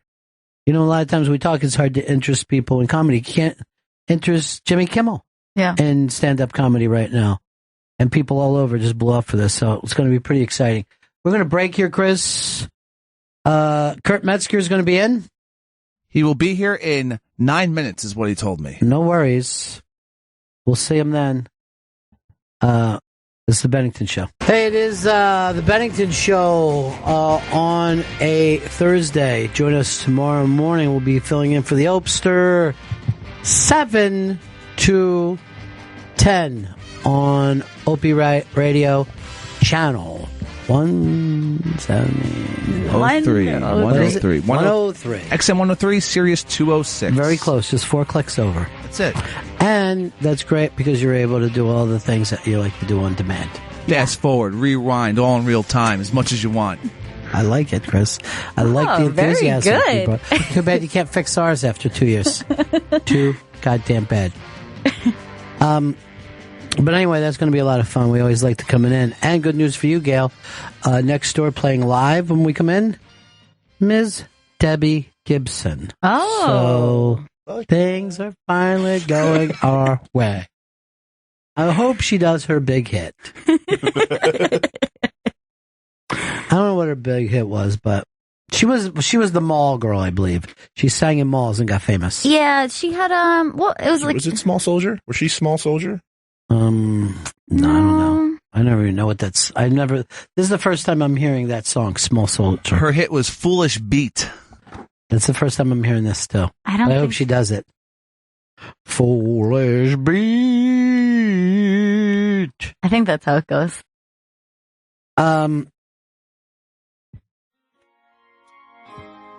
There's some Foolish Beat for you. Straight from the Gib, Debbie Gibson. She's playing Gibsonton next week. Gary Carneytown. Pretty sexy. If you nice sax. It's her playing the sax too. Chris, do we got anything else to plug before our guests get in here? Anything else big on the iBang you wanted us to say? Well, I wanted to plug that Andy Kindler is premiering tomorrow at 2:00 on Raw Dog. That's going to be great. That was from the Montreal Just for Laughs Festival. Cool. Very, very cool. And then also on the iBang, Netflix announced some original hour specials. One with Colin Quinn, Michael Che, and Reggie Watts. That's very exciting. One each? One each. Just one with that? One each. Okay. Nobody else? Those are the only 3 names? Because a lot of people got so mad at Vito yesterday because that wasn't a top 10 list of best films it was like a top 100. So most of the films that we mentioned that weren't there were on the list. We're on the list. I could have got some love. But also Cedric the Entertainer. Oh my God, you're going backwards? Russell Peters, Joe Rogan, Dana Carvey, and Gabriel Iglesias. They're all getting specials on Netflix. Okay, just instead of trying to say it as fast as you can, put the whole thing together. That's a gigantic lineup of people that they got. Netflix is, well, let me say this. It's not your father's Netflix anymore. You know? They're not just mailing out goddamn DVDs to people and saying mail it back when you're done watching it. Their tagline should be, it's not TV, it's Netflix. It's so weird. It's like, that concept now seems so barbaric when at the time it was cutting edge. It's like it did away with the brick and mortar stores that were doing it. And I'm like, why would anyone want to mail away when you could just go around the corner? And then the day after Netflix started, you went to Blockbuster and you just saw half off everything. We don't know what to do. And I'm just like, but you treated us like pricks for 15 years. Never forget that. I would feel bad for you, but you were assholes. You know you were. I kind of treat them the way people treat Gawker now. Like there's a lot of people who are going like, you know what? I never liked Gawker at all. Fuck them. Can't believe people. I don't care. Look, what happened with Gawker is terrible. Peter Thiel assassinated that goddamn website. You tell that to Anthony Cumia because Gawker assassinated his career, and they did that kind of shit to a lot of people. That's kind of their whole Not anymore. That was their whole Not gimmick. anymore. They're gone now. They might as well be Blockbuster. Okay? They might as well be a Pong machine. Or a butter churner. I mean, when I was a kid, we had to churn our own butter. You did? Yeah, it still came the same way as it does today. We just really mixed up a lot, you know? We'd whip it good, as we used to say in those days. Like DeVoe. Bill Bip. All right, it's the Bennington Show. Chris is just texting the shit out of this man. You got He's texting me too. He's texting me. Yes, he's texting you back. Him first. There should not be this much texting. Look, whenever he fucking comes in, he comes in. That's it. I know. But why is the constant texting? Can I tell you, when I was on the other end of this, when I was traveling with this son of a bitch in Montreal, I would say to him, he'd say, what time are you going to come downstairs? Right. We'll go get breakfast. I'll say to him, I'll be there in 10 minutes. 5 minutes later, where are you? How long do you think you'll be? I literally just texted you, and this was the whole trip. I said, on the way there, I even said, oh, I'm running 30 minutes behind. 15 minutes later, he texts me. How close are you? 15 minutes away. You know what? When you don't know time, when time seems longer than you, that's called being gacked up. Not gacked up. You're living on fucking drug time, my friend. He is. I also wanted to see what she was plugging also. I mean, he was just like... See if she had any dates coming up. He was pestering me. That's the best way to put it. Chris, who did phones for us in the first hour? That was Carrie.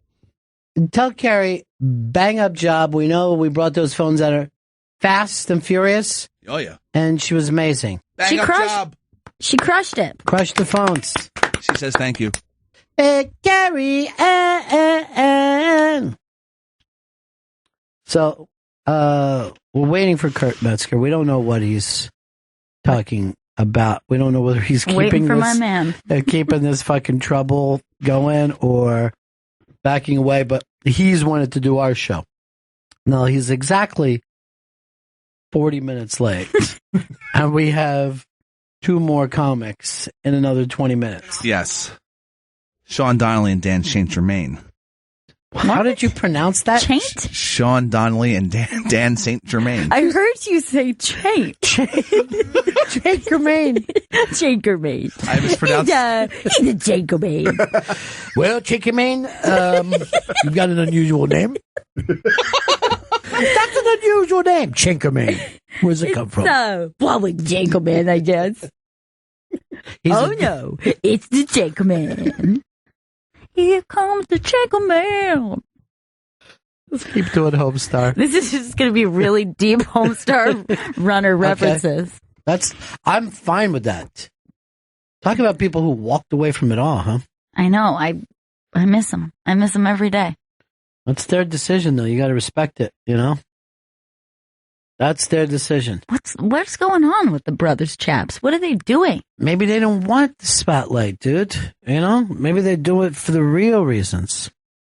I understand that Barry Crimmins has told him, he's his media advisor, right? Yes. So Barry has told him always be 40, 45 minutes late for everything. Great job you're doing, Barry. This guy used to be on time. Man, I was laughing over Schenkerman, and I like jumped up in the air. I came down. I think I sprained a toe. Oh, no. I might not be able to play next week against Sun Valley. We gotta fucking beat those assholes. No, I don't know why Barry thinks it's a great idea to leave him waiting, but look at him texting away. You said you were texting. Put your phone down. Why are you bothering him? Carrie, take my phone. You're making her do too much now. I'll tell you this: to be there without Coach, we're getting things back together again. Coach must have been sicker than we thought, and for a long time. She's been sick all summer. Yeah, it's been a cruel, cruel summer. Hey, John, in the Keystone State, what's up, buddy? Bennington's. Hey, man. 2 questions. One, are you into that show Stranger Things on Netflix? Well, we've talked about it quite a bit. You have? Yeah, a it lot. hurts that you don't know that. I love it. I just got into it last night. I think it's fantastic. And then my second part is for Chris Stanley. What's up, bro? Stanley, when you're beating off to gay porn, are you imagining that you're the giver or the receiver? Great question, Chris. Oh, I don't masturbate to gay pornography. Stop being homophobic. Just tell the giver or receiver. I guess if I, a receiving, then if I had to masturbate to something. Okay. Okay, in the cool. gay, That's in the what I gay thought. region. Yeah. So with receiving, and you said you're heterosexual, right? I'm heterosexual. You like her with a strap on. What? No, geez. That's how you're receiving, Chris. Oh, Chris God. Stanley likes a strap on. He's the only guy I know, and maybe it was because you drank so much, but you would actually put a strap on yourself. You like this double dick, baby? No, not double. It would have been the single. And stop being so fucking blunt. It sucks the humor out of it. It's disgusting. Yeah. I don't like when you said baby. Like it was an actual baby. No! Good God, Chris! That's disgusting. Never. I would never do that. Why do I have to defend myself against these accusations? On a daily basis, he has to say to me these statements. I'm not a rapist and I'm not a pedophile. You know on what? a daily basis, and this is all fair. Chris, you have to defend yourself because babies can't. Oh, that's so sad. Yeah. Well, it's their fault. They were born too late. Get born earlier. Get bigger. Look at fucking Vito. Look what he's Look at this big boy. I started off as a baby. Look where I am now. See? Started as a baby, now you're here. That's personal growth. Literally. Personal growth. How tall are you, Vito? 6'3". That long? You look like you're 6'6". Really? You look very tall. I feel very tall. Yeah? I like it. It's fun. Yeah. Do you feel bad that you guys die earlier? Does that bother you at all? The fat part makes me more nervous about that. Shouldn't be. You never born. What you about- see some old fat people, you never see old tall people. That's true. That's true. The height is a problem. Anything over 6 foot's a killer, they say. But you say you like it, but isn't it difficult? Like when you're traveling, the height, you don't have leg room. Trying to fit in a chair. Dude, when we were flying back from Montreal, I was sitting next to Look at him Vito. texting. Look at Chris texting. Put the fucking phone down, dude. When I was flying back from Montreal, sitting next to Vito, and the stewardess came by. We weren't taking off yet. Everyone was putting their seatbelts on it, and she came up and said, "Are you okay with that seatbelt?" I was fine. I wasn't complaining. And I was just like, she just called you fat. That woman just walked up and called you fat. You know and what, he though? was like, I'm fine. That's a packed fucking flight. They try to kick people off, so they can fit 2 more thin people in that seat. It was so mean and hilarious. It was so funny. I just burst. It hurt. She just basically came up and was like, "So fatty, are you okay in this tiny She little never seat said on this that. tiny plane? Stop it. You big fatty." Can I tell you something? I'm sorry, everybody together at the same time. What was yours, Chris? I said that to him. Okay, that's unwelcome. It's not helping us. I was making him repeat the thing, and then he says it with no confidence whatsoever. He's like, I was saying that up. I said that to him. I guess I called him names, and I didn't protect his personal space. When kids are trying to correct what you're doing. I did not respect the classroom or my fellow classmates. Oh my God. I always think it's fucking funny as shit is when the bully is forced to apologize. Like when you're in school. I am sorry for hitting your face. Like, I know you, dude. You're a fucking animal. Look at him texting away. Why? And why did you send Carrie out? Just to be professional. Well, he works here. I can't sit. There he is. Come on in, Kurt. Look at the staggerness because he doesn't know what to do. Hey. Kurt, come on in, buddy. Hey, sweetie, how are you? Good to see you. Hey, brother. Good to see you, man. What's up, man? Kurt Metzger's stopping by. Yeah. What's up, buddy? Wait, is there not headphones? Yeah, they don't like to set things up here because... I feel like I can't work without headphones. Take and mine. Sorry, but... That's not a problem at all.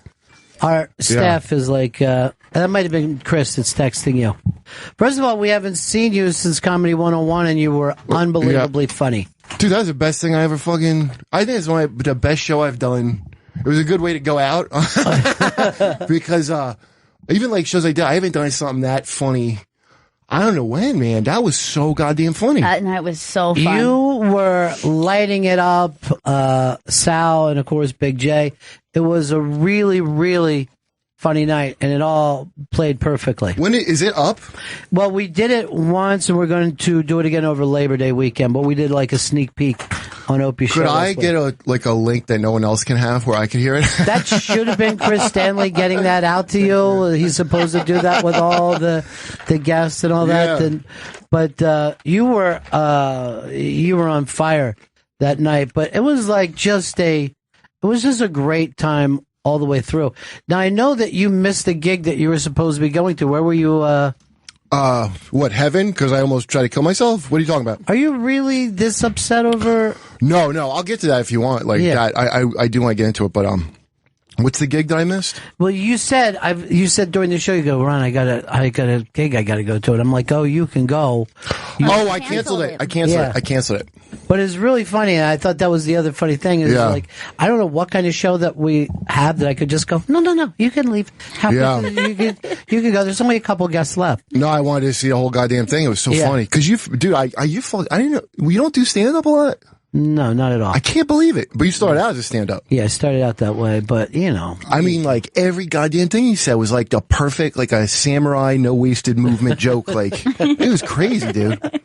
But that's how it was good, because everybody was like, I don't know why everybody was just on that show, but everybody was on, dude. Well, that's the thing, that when you get into that situation where everybody has to do one line, you have enough time. You have, like, you're saying that there's no reason to set up a bit because the bit's already going. Yeah. You just got to jump in while it's moving. I forgot to mention, I saw Sal Volcano last night as well, and he was saying the same thing. Like, it was the most fun. He was tremendous. I don't know whether you saw those pictures that are up on the Interbank, but there would just be, Sal would just, you're talking, and he's exploding. And I'm like, man, who took those pictures, Phil? Phil Provencio.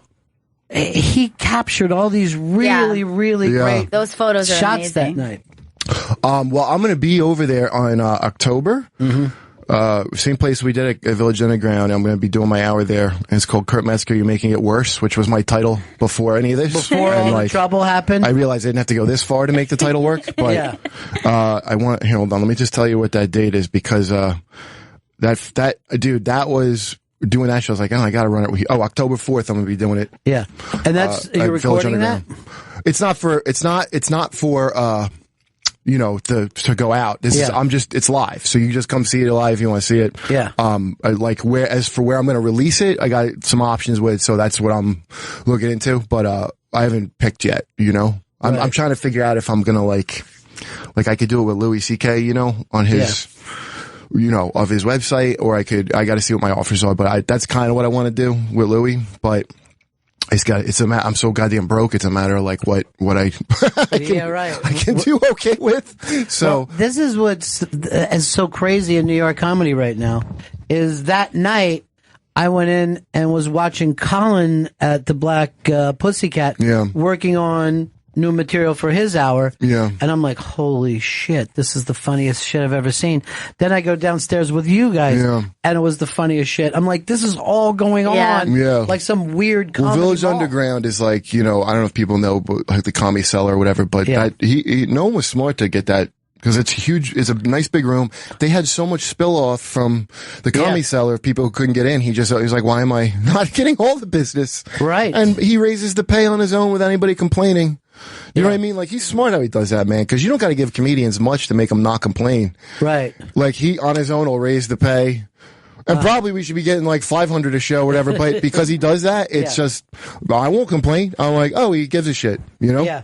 Well, yeah, I mean, this is the thing for people coming into New York. You cannot believe the shows that go on to New York if you're going to the right clubs. If you can get yourself out of that fucking, Times Square nightmare. where, people were fucking saying shit to you. But you could go down to the Stand. You were at the Stand last night for $5. Amazing show. That was a crazy Stand's a great place. show. Yeah, it was Nick DiPaolo, Amy Miller, Sal Volcano. Yeah, Amy Miller I have open up when I headlined the Melrose Improv in LA, so I have her open for me because she gave me this fucking thing with some troll. I don't know. I met her from this thing because Breitbart ran like this smear job article about her. Yeah, I didn't fucking know Breitbart. Yeah, because some troll guy, she did something real clever, and the dude got booted off of like YouTube for 5 seconds or whatever. So they run this article of SJW suppresses comedian, and she's the comedian. She's not a goddamn. Yeah, she's the comedian. Okay, and that bothered the shit out of me, man. And but even Joe Rogan like wrote to Breitbart like, "Hey man, you're not cool," and like it's upsetting. Like, it's very hard to keep up with all the shit that goes down. Oh, look at that shit! Look at that progressive comedians trying to get. I don't even say the name. Don't even give no. I don't want to say that name of whoever. You can see it on Breitbart if you want. But it made me fucking furious. So I ended up reaching out to her. And then I got all this heat down on me from troll people because I was like stuck my nose in. Well, but she's funny, man. I like her a lot. But that's your thing, that you go online and fight with the trolls. And again, you were fighting with trolls while you were having that great show at Comedy 101. You were texting back and forth with people. Some people said that you were even tweeting out some of your battles during the show. I don't know. I don't. A couple listeners told me that. I don't know if I was, to be honest, but it's possible. I just don't remember. All I remember was texting with Candy at Stand Up New York because I didn't think I was going to make my show and find out where my girlfriend was. And by the way, listen, I know people are so mad at me. Could you not rape and murder my girlfriend to teach me about rape culture? I get, like, come on, guys. Right. Don't rape and murder my girlfriend. I'm getting messages, I shit you not, of that. And I gotta tell you, dude, like, first of all, I can't be shamed. Okay? Really, no one can. But when they say you're shaming me, they mean I have plenty of shame already. And what you're saying is making me do it to myself, which I do 24 hours a day. So stop. Okay, I get it. You can't do that to me. So what you can do, though, is get in my head that something's going to happen to Karen. I mean, you can get in my head with that, man. Wow, you can get in my head with that. So I don't have no complaints about any shit of like the social media mob or whatever. Like, I deserve who cares? Do it to me. It's fine. But that shit, man, is so fucked up. And then nobody said it to her. Nobody threatened her with rape and murder. They went to me. Like, it's too cowardly to even threaten a woman you're playing rape and murder. You gotta play on my emotions. So that's my only complaint as far as like the media shitstorm, and dragging Amy into it was a little bit outrageously uncool, but these people are greedy when they do that. So that's fine. And by the way, when Thursday or what night do we do the show? Was that a Tuesday? Yeah, that was a Tuesday. Okay, so Thursday, I've spoken to this person probably now 3 or 4 times. Okay. But one of the women who I believe got victimized by Aaron Glazer. By the way, before any of this kicked off, Aaron Glazer contacted me. Now, my points were never about him I've never said he was innocent or guilty, and I'm still not. Okay. My whole thing was about, I didn't have even a story. It just disturbed me to hear, psst, Aaron's a rapist, pass it on. And nothing else. Not a story, nothing else. So, okay, I act like an asshole how I yelled about it, and people thought I'm trying to shame rape victims, which if you thought, listen, you can't know how fucking upset I am that if you got victimized that way, that you think, you know what I mean? Like, I'm not trying to make you feel bad at all. And I got in a fight with some, like, directly because a blog that was, Kurt Metzger needs to shut up. And my fighting with that, I'm forgetting about people that some shit happened to. So I was never talking to you. I hope you understand that. And if that did happen to you, you're a fucking soldier, man. Cause that's like getting Vietnam in one sitting where you've had no basic training at all. And people come back from that war all kinds of different ways, okay? Some are, like I was saying this before, like some are Face Man and some are Hannibal. Some people are Murdoch, the crazy one, because what happened is fucked up and they got PTSD. So even the so-called SJW, some of these people were victimized, okay? And I need jokes to get through my day, okay? I gotta be a comedian to get through, cause I got, I never called Jehovah's Witnesses a cult before, but I am now. And I got never sexual abuse, luckily for me. Okay, but vicious abuse growing up. I mean, vicious. Okay, so I got PTSD too. So I get this feeling of like a culty, you're going to do what we say or you're out. And I go, okay, throw me the fuck out, motherfucker. That's my PTSD. So the people that are like kind of out to get, and I don't even want to put it in terms of out to get me, they could be a victim of something, you know? And they get through their day by latching on to, you know, ultra feminist theory that with terms that I've never liked, like rape culture or whatever, even though, and it's an imperfect term, but if you're threatening to rape my girlfriend to teach me a lesson about it, I gotta say, fantastic lesson. There's clearly something. There's something to this rape culture thing. If, you know, your answer is to throw more rape at the problem, I gotta say, I get your point, you know? So that's just what I want to say in victims. This woman called me on a Thursday, okay, because all this shit. Okay. And I believe she was victimized. This is not facts or court. I believe she was victimized by Aaron Glazer 100%. She called me up just to say, to give me every explicit detail of what the fuck. Okay. Now this motherfucker who called me before this all happened. Okay. And I'm not going to say his call, but I hope a cop calls me and I have to tell and roll over on this piece of shit. I hope it happens. Because I took all his heat, an actual rapist, with my dumb mouth, because he took advantage of my fucking Christian heart.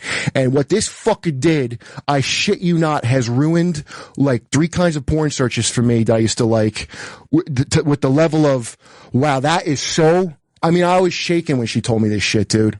And this ain't some crazy bra burner. This is a person that's one of us that's funny as fuck and can't go make jokes now. And I don't know her name. I don't even know her name, but I probably would be dead if she didn't call me. Okay. And we just laughed and you know, and she wasn't calling to comfort me at all. She was literally like, oh, I'll bet if Kurt had a little more information, he wouldn't have said none of this shit. Okay. All these people are spitting on me. And this woman calls me up because I'm supposedly so dangerous, you know, and Cameron Esposito, I apologize. You are so funny and talented. And if you don't feel comfortable around me, I apologize. I think you're one of the best.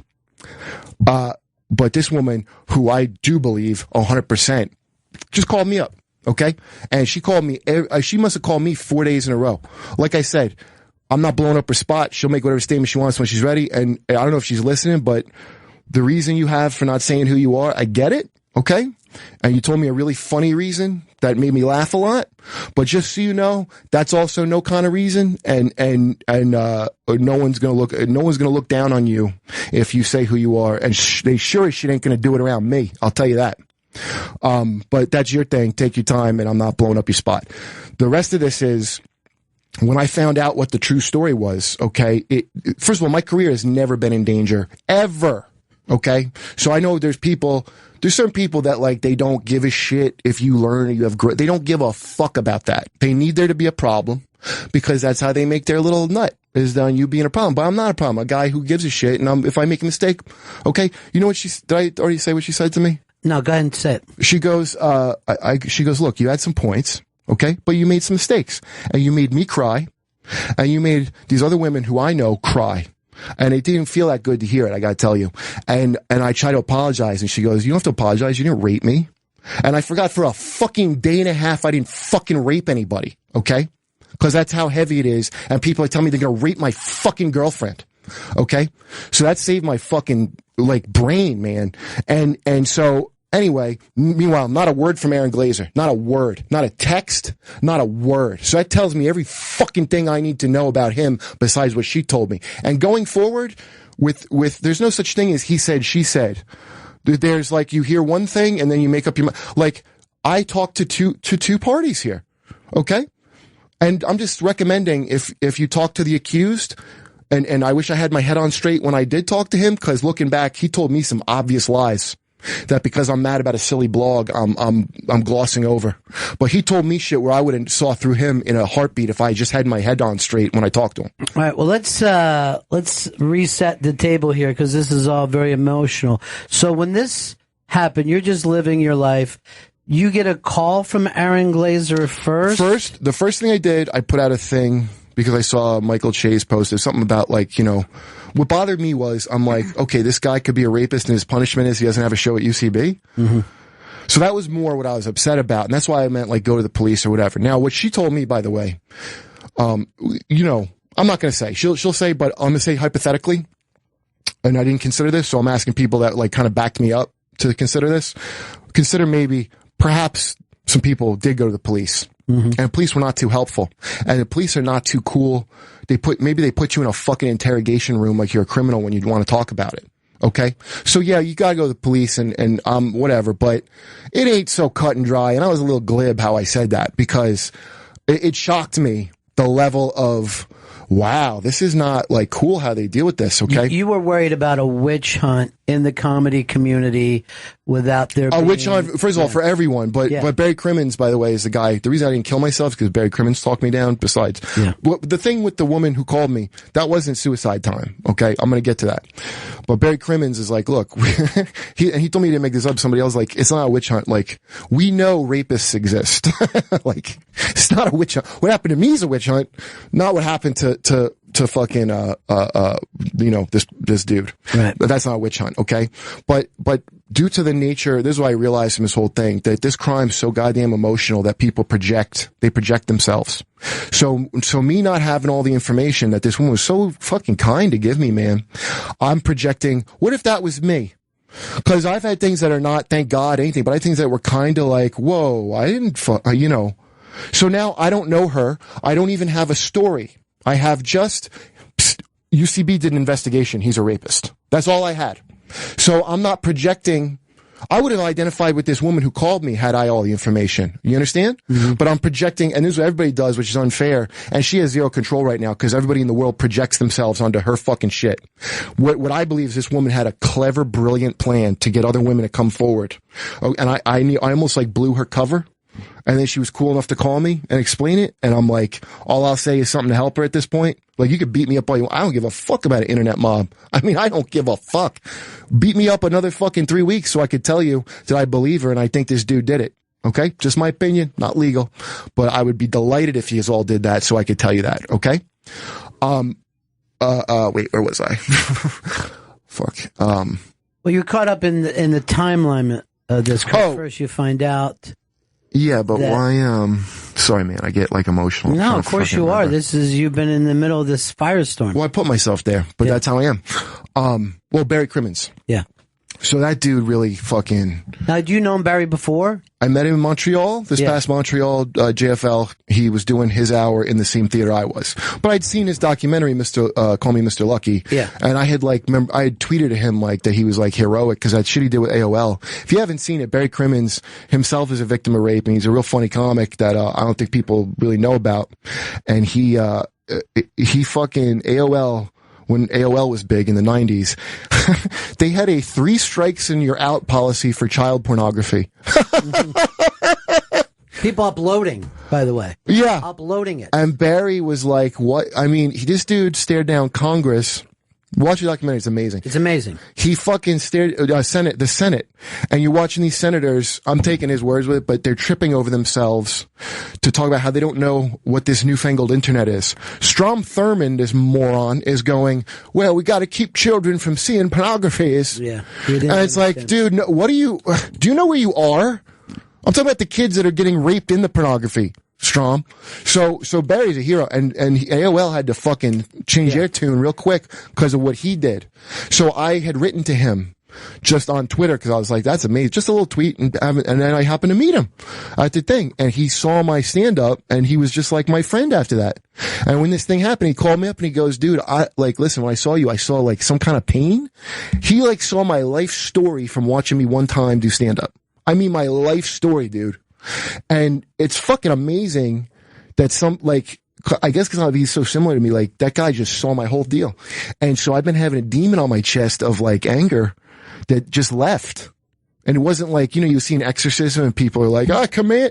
Literally, this is how you do an exorcism. He goes, hey, what's the matter? And politely, and I don't feel it like that no more. Because guy's amazing. Like that you were seen. You felt like he got it. Goddamn, did he ever, man? Yeah. So that's why I'm not dead, because when the shit I'm going to tell you about happened, that's the guy that said, call me now. And fucking, I'm getting emotional. So, okay. So I, when this happened, reached out to a number of like feminists. And listen, I don't want people, for the love of God, if you're my fan, for the love of Christ, will you stop attacking people that you don't like and attaching my fucking name to it? I mean, I got a cabal of bloggers now. And a lot of this is because these people are out to get me. Because you dumb fuckers make fake profiles of them in my name and they think I do it. Yeah, okay? Now I know you feel worthless inside, so you gotta take me and make me at war with someone I don't fucking know. But part of this shit is because of that. So when I tell this story, if you're a fan of mine, I'm gonna fucking beg you, please, do not attack this person in any way, shape, or form. And you're gonna want to. Because it's kind of fucked up how she did me. But don't, because she helped me. Just remember that if you're getting mad when I tell this story. She fucking helped me. Okay? And it sounds like she's a bad person. No, whatever. I'm sure she got her own issues. For the love of Christ, will you stop going at people and attaching my fucking name to it? Okay? All right, that's all I could say. So now, okay. I'm talking people who are like, you're done. I mean, people make me laugh, dude. You think my career's done for the crime of misspeaking on Facebook? And you think that I have to, out of fear, fucking say any of this shit? I don't have to tell you people nothing. Okay? But I owe that woman that called me. I sure as shit do. So that's why I'm here. But I don't owe you I don't give a fuck about your shame mob. You can't shame me. I'm a fucking comedian. I had shame beaten out of me when I was fucking 5 years old. So let's get that shit clear right fucking now. Okay? But you can make me want to kill myself by telling me you're going to rape my girlfriend to teach me a fucking lesson about your politics. Yeah, you could do that. So I give you that one. Okay? But there's no shame. This is shit that I just feel and think. And by the way, a lot of people, if they misspeak, you could just tell them, you know? Like this woman who I believe got raped did. She just called up and corrected a mistake I made. She didn't send me a fucking, you know what I mean? Mm-hmm. So God bless her, man. She's a funny fucking person. She saved my fucking life. The rest of you is I'm not mad at you, and please continue to try to shame me if I could help her after what I did to her. Okay? But just so you know, you literally have zero power over me, and my career's fine. And my relationship with Amy is fine, which you greedily brought her into it to try to get your little moment. Okay? You know, I am actually big enough. They could have just kept it on me. I know, like, it's literally, they're so greedy. That little money machine, they're so greedy. They're like, ooh, and wait, Amy's got a thing? So now a shit pie's at her fucking doorstep. And poor Amy, I mean, on a book tour has to deal with my bullshit. Because you people are a bloodthirsty mob. And by the way, the mob don't give a shit if I made a correction. The mob wants blood. So that's why I don't respect your little mob. And that was my main point, by the way, with the whole thing, even though it got so lost. Okay? My main point was Suicide Squad's a better movie than critics gave it credit for, and I don't know how it got so lost. I'm kidding. My main point was fuck this mob, and I haven't wavered for that, but I do feel terrible that if you're a victim, a fucking soldier in my eyes, that I might have made you feel added to the shame you just felt for no reason, through no fault of your own. I added to it my shitty ass tone. So that I had no power, and I'll fucking be humiliated on every goddamn radio show to let you know that I'm not, you know, that is not my intention. Okay? My intention was to yell at this person I'm going to tell you about right now. And her name is Alicia, and I called into her stand-up comedy show in Chicago. Okay? I reached out to whoever was like, you're done. I reached out to them. Okay. And I'm like, look, here's something. And by the way, to the credit of anybody like quote unquote feminist that I revealed my personal shit to, it has not been leaked. Because I got my reasons I can't tell you what happened to me and who did it. I can't. It's not sexual, but I can't tell you. Mm-hmm. So I understand, man, if you can't, and I'm sorry that I seem like I didn't, but I do. And so just keep in mind, if you get mad at this person, Alicia, when I tell you about this, no one has revealed the very personal shit I told them to just try to make a connection. The reason I opened up to people I don't know like that was because, well, whatever, this woman called me as a result, so it was worth it. And I thank you guys for not blowing my spot up with really intense shit I told you, just trying to make a connection. That is good of you. Okay. So I'm not nothing bad for that. So this one woman whose name is Carly, she lives in Chicago, okay? And she's like feminist, okay? And I've been talking to her every day too. She's a very genuine, sweet person. I have to give it to her. And by the way, like my jokes, I'm not in trouble for my jokes. I'm in trouble for my ranting on Facebook. Mm-hmm. And by the way, that shit's over with, and not for any shame reasons. I'm giving you fuckers my innermost thoughts for free. Every fucking day out of low self-esteem. I'm giving it away for free. So I'm not changed in the way of what I do on stage or whatever, but you want to see it, buy a ticket, listen to Race Wars, listen to me on Ron's show. You no more of this free shit because I feel like I'm nothing. No more of that. Okay? Because the fact of the matter is I can't trust you people. I can't trust you to understand me. I can't, and whatever, that's on me. Whatever happened to me is not even a little bit as bad as what happened to this woman who called me, what I believe happened to her. So I just understand I'm not even mad. I'll take all that shit. What she told me fucked me up so bad, dude. I don't give a fuck about nothing anybody said to me or whatever. You could say more to me. What happened to her is unreal. It's unreal, dude. Okay? And I called this woman Alicia's show. It's a stand-up show. It's like a pot. She's asked me for like if I'll sign something to release it. I insist you release it, Alicia. I insist. Because the important part is I say out loud, I apologize for shaming rape victims, and all the humiliation she put me through to get to it was worth it. It was like cathartic for me. I deserve all of it. And it's brutal, dude. The way you gotta hear how she talks to me. And I deserve every bit of it. And you know what? I'm happy she did it. But listen to it because it's going to make you understand what I was actually yelling at. So you actually went on her. I called in. You called in. And I don't know what it's called. Her name's Alicia from Chicago. Yeah. She's posting it somewhere. If you can find it, it's Kurt Metzger apologizing to rape victims for shaming them. I don't know what anymore. And you said she was actually rough on you. She was staying on you. I called. The reason this very kind woman, Carly, put me in touch with her friend is because I go, Carly, listen, my career, the way this is going to shake out, I'm probably just going to get a career boost out of this. And I helped a rapist and I can't live with it. I can't.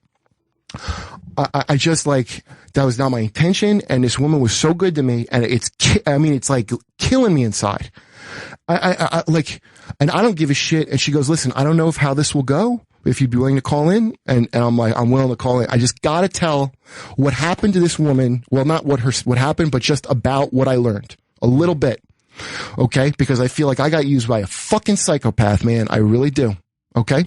And I don't care. She can beat me up. I don't give a shit. I just want to fucking say what happened. Okay. So did you know this Aaron Glazer? Never. He's not a friend of mine. Yeah.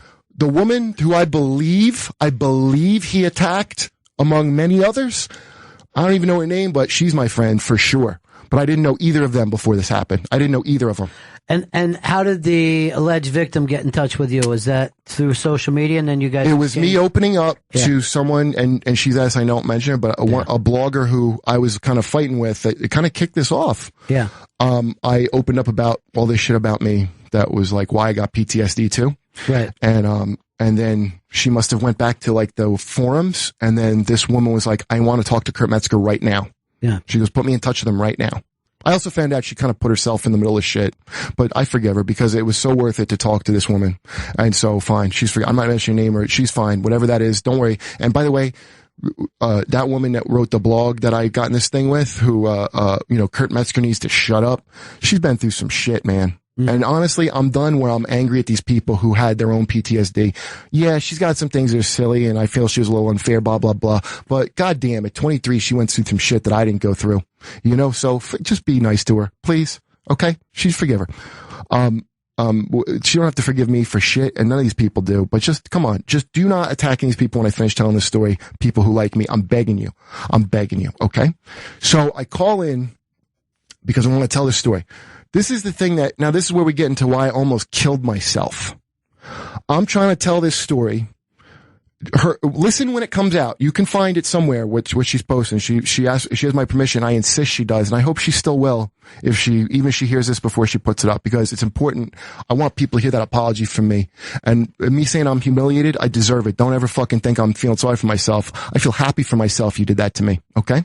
It's great you did that. It's something I deserve. And I'm so different now. What she did is something I previously would have lost my fucking temper insanely, because it triggers my memories of what happened to me. Okay. So previously, if you listen to it, the way she's talking to me, I would have blown my stack just a week ago. Okay. Because I'm trying to tell you about a rape victim and and she goes, don't even try to turn this back to the rapist or whatever the fuck. Yeah. Are you kidding me? Are you kidding me?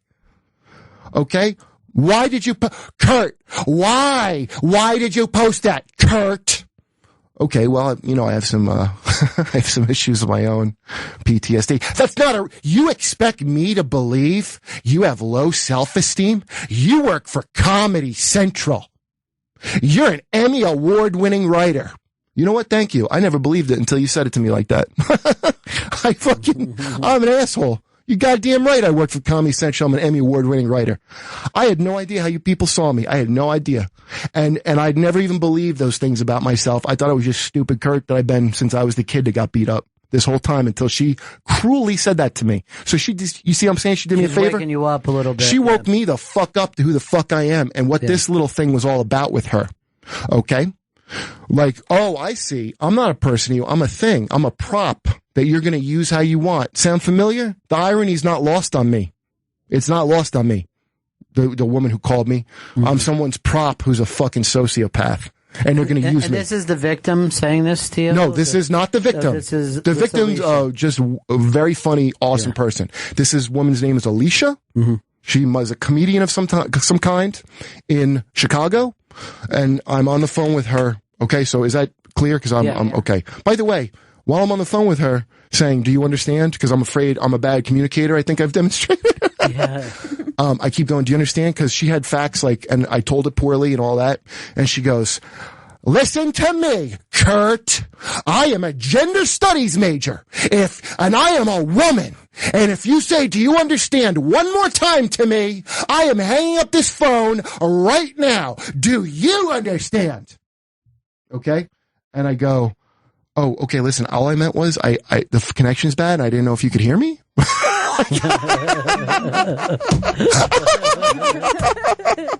You see, the thing that, and this is what's making me set off on Facebook is that I am never attacking a victim. I'm fighting that. And I hope she posts it so you can see what my attempt was to fight was that right there, that just vicious, I'm going to make myself big at your expense social media mob. I'm not against feminism. I'm against this pop feminism that empowers the untalented with a Dove ad. Dove wants a woman to know she's a model and an engineer. That shit. Okay, that's what I'm yelling at. And I did it without even thinking about your feelings if you're someone who got raped, and I really hope you could forgive me. Okay, so whatever, we're going to this long fucking thing where she goes, okay, but Kurt, will you say this? And I go, say what? She goes, I apologize for shaming rape victims. And I go, wow, thank God. Yes, I do. I insist you put that fucking show up. You goddamn right I apologize for that. That's fucking really... That's where I feel fucking bad, okay? And I don't feel shame, but my heart feels shit for this woman and what I did to her. So goddamn right I apologize, okay? Okay, after the conversation on the radio, okay? I'm feeling kind of low. This woman, Alicia, texts me. I'm going to tell you what she texts me. Yeah. I'm still laughing that I was going to murder myself over this. It still is funny to me. But I go, listen, no hard feelings or whatever. She goes, I go, please post that, I don't have a thing. She goes, okay, well, what you do know about this Aaron Glazer and that it's really important. Would you like to call, let me call you later and talk about it more? On her show, doesn't want to talk about it. Let me call you later and talk about it more. I go, hi, this is Kurt. If at all possible, can you let me know where I can hear the show, assuming it goes up? Thank you for letting me call in. I have zero problem with that apology. I appreciate it. Hi, Kurt. Thanks for conversation. We should talk more. Okay. I wrote a whole thing about what I feel that he did, Aaron Glazer, to her. I go, this woman, how I told you, called me up. I just, you guys can attack me all you want. This is what I'm telling. I'm just summarizing, but I'll give you the record of this so you can look at. She goes, let's talk more tomorrow. It's 4 a.m. in Chicago, and I have to serve tacos in the a.m. Oh, that's right. I'm Kurt Metzger, Emmy writer. And I work for Comedy Central. You work in a taco truck with your gender studies degree. Oh, no wonder you're upset at me. You spent $80,000 on a gender studies degree. You work in a taco truck, and I'm starting to see what's going on here. So this is where I almost took my fucking life. No one gave a shit about this woman who's the victim or who's a rapist. No one gives a shit. I can't even do the right thing if I try. And if I do, no one cares because it's about picking my corpse clean because you think you killed me. And now this woman Well, hold on. I can't even fucking. This is my response to her. Okay. She goes, because it's very important. Yes, taco truck employee. And by the way, can I have some credit for when an ultra feminist who's yelling at me tells me she works in a fucking taco truck? I don't make one goddamn joke. You think that was easy? You work in a taco truck. Don't I get credit for not saying even a LOL when you said that? Don't I get any credit? Okay, fine. I don't deserve it. Okay, this is what I say to her when she wants to talk again. I go, it is important. I kind of wanted to call in and say it on your show. No regrets, but if it's all the same, I can't. As a child, I had some pretty over-the-top abuse at the hands of a cult and someone else I can't name. And the way you spoke to me, and I hate to say this word, is so triggering. A dear friend, who's Barry Crimmins, by the way, had to talk me out of suicide when I got off the phone with you. I am not telling you that out of malice, quite the opposite. Quite the opposite. I'm not in a place where I can talk to someone like you quite yet, but thank you for letting me call and no hard feelings from me. Then she says, I'm sorry to hear that. Sounds like you have a lot of empathy. I'd be happy to keep having this conversation heart. Okay, that sounds nice. Mm-hmm. Right? I go, thank you, and I appreciate it. So I go, and by the way, that thing I told you, she got my head on straight about who I am and the Emmys and all that. She goes, this is her text. Now, I just told you I almost killed myself from your voice. Okay? So what's your next move, Ron? When I tell you, I'll tell you hers. Hey again, this is Alicia's next move. Hey again, thanks for sharing and doing the show. I know the show is on hiatus, but you and Amy might consider working with me or someone as a feminist/gender consultant. These aren't easy conversations to have, and not many people are aware of all the layers. She angled for a job. Yeah. As a what? What the fuck is a gender consult? So let me get this straight, Alicia. I always want to understand the beautiful offer you just made me. I tell you that your voice made me want to kill myself. And you're going to offer, hold on, let me see if I get this straight. You're going to stop working at the taco truck? You're willing to do that for me and come and stand over my shoulder and Amy's shoulder every day and tell me how the fuck I can make jokes. You do that for me. You would do, but first of all, can I get aioli with that? And who's going to make the tacos? No, it's amazing you do that for me. It's amazing you come and do the thing that made me want to kill myself every day to me. I appreciate it. It's just, I fear for the taco loving people of your town. Who's going to make their tacos, Alicia? Who's going to do that? I just don't want tacos made by someone without a 4-year gender studies degree because I know only you can make tacos. So that's why I have to decline your generous offer. Okay? Now, further, after that, okay? I tell her that thing I told you about, what this victim told me, ruined porn searches for me. And that's not me being a dick or making a joke. That's me being sincere. It was so evil what I believe Aaron did. I can't even fucking jerk off the same way. That's how much it affected me. And that's what I mean when I say it ruined 6 kinds of porn searches. That's all I mean. I say that to her, thinking we're disengaging, to Alicia. She goes, wait, where is it? She goes, okay, like saying things that ruined your porn searches, that's really shitty. Okay, I apologize. I take your point. I appreciate it.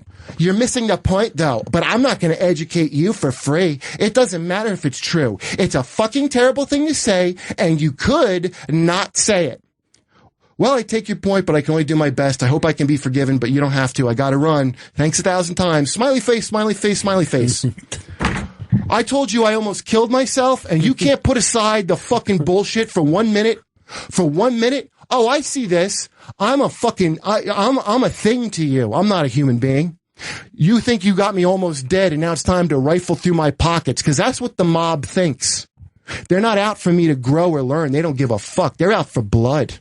And that's what she was out for, my fucking blood. Because in her worldview, I'm where I am, and she's in a taco truck simply because I'm a white male. Not because I'm one of the funniest motherfuckers on this planet. And she thinks now, because I misspoke on Facebook, here's the keys to my apartment, Alicia. Oh, Alicia, here's my career. It's your career now. I misspoke on Facebook. You got me. You finally got me. That ain't how it works, Alicia.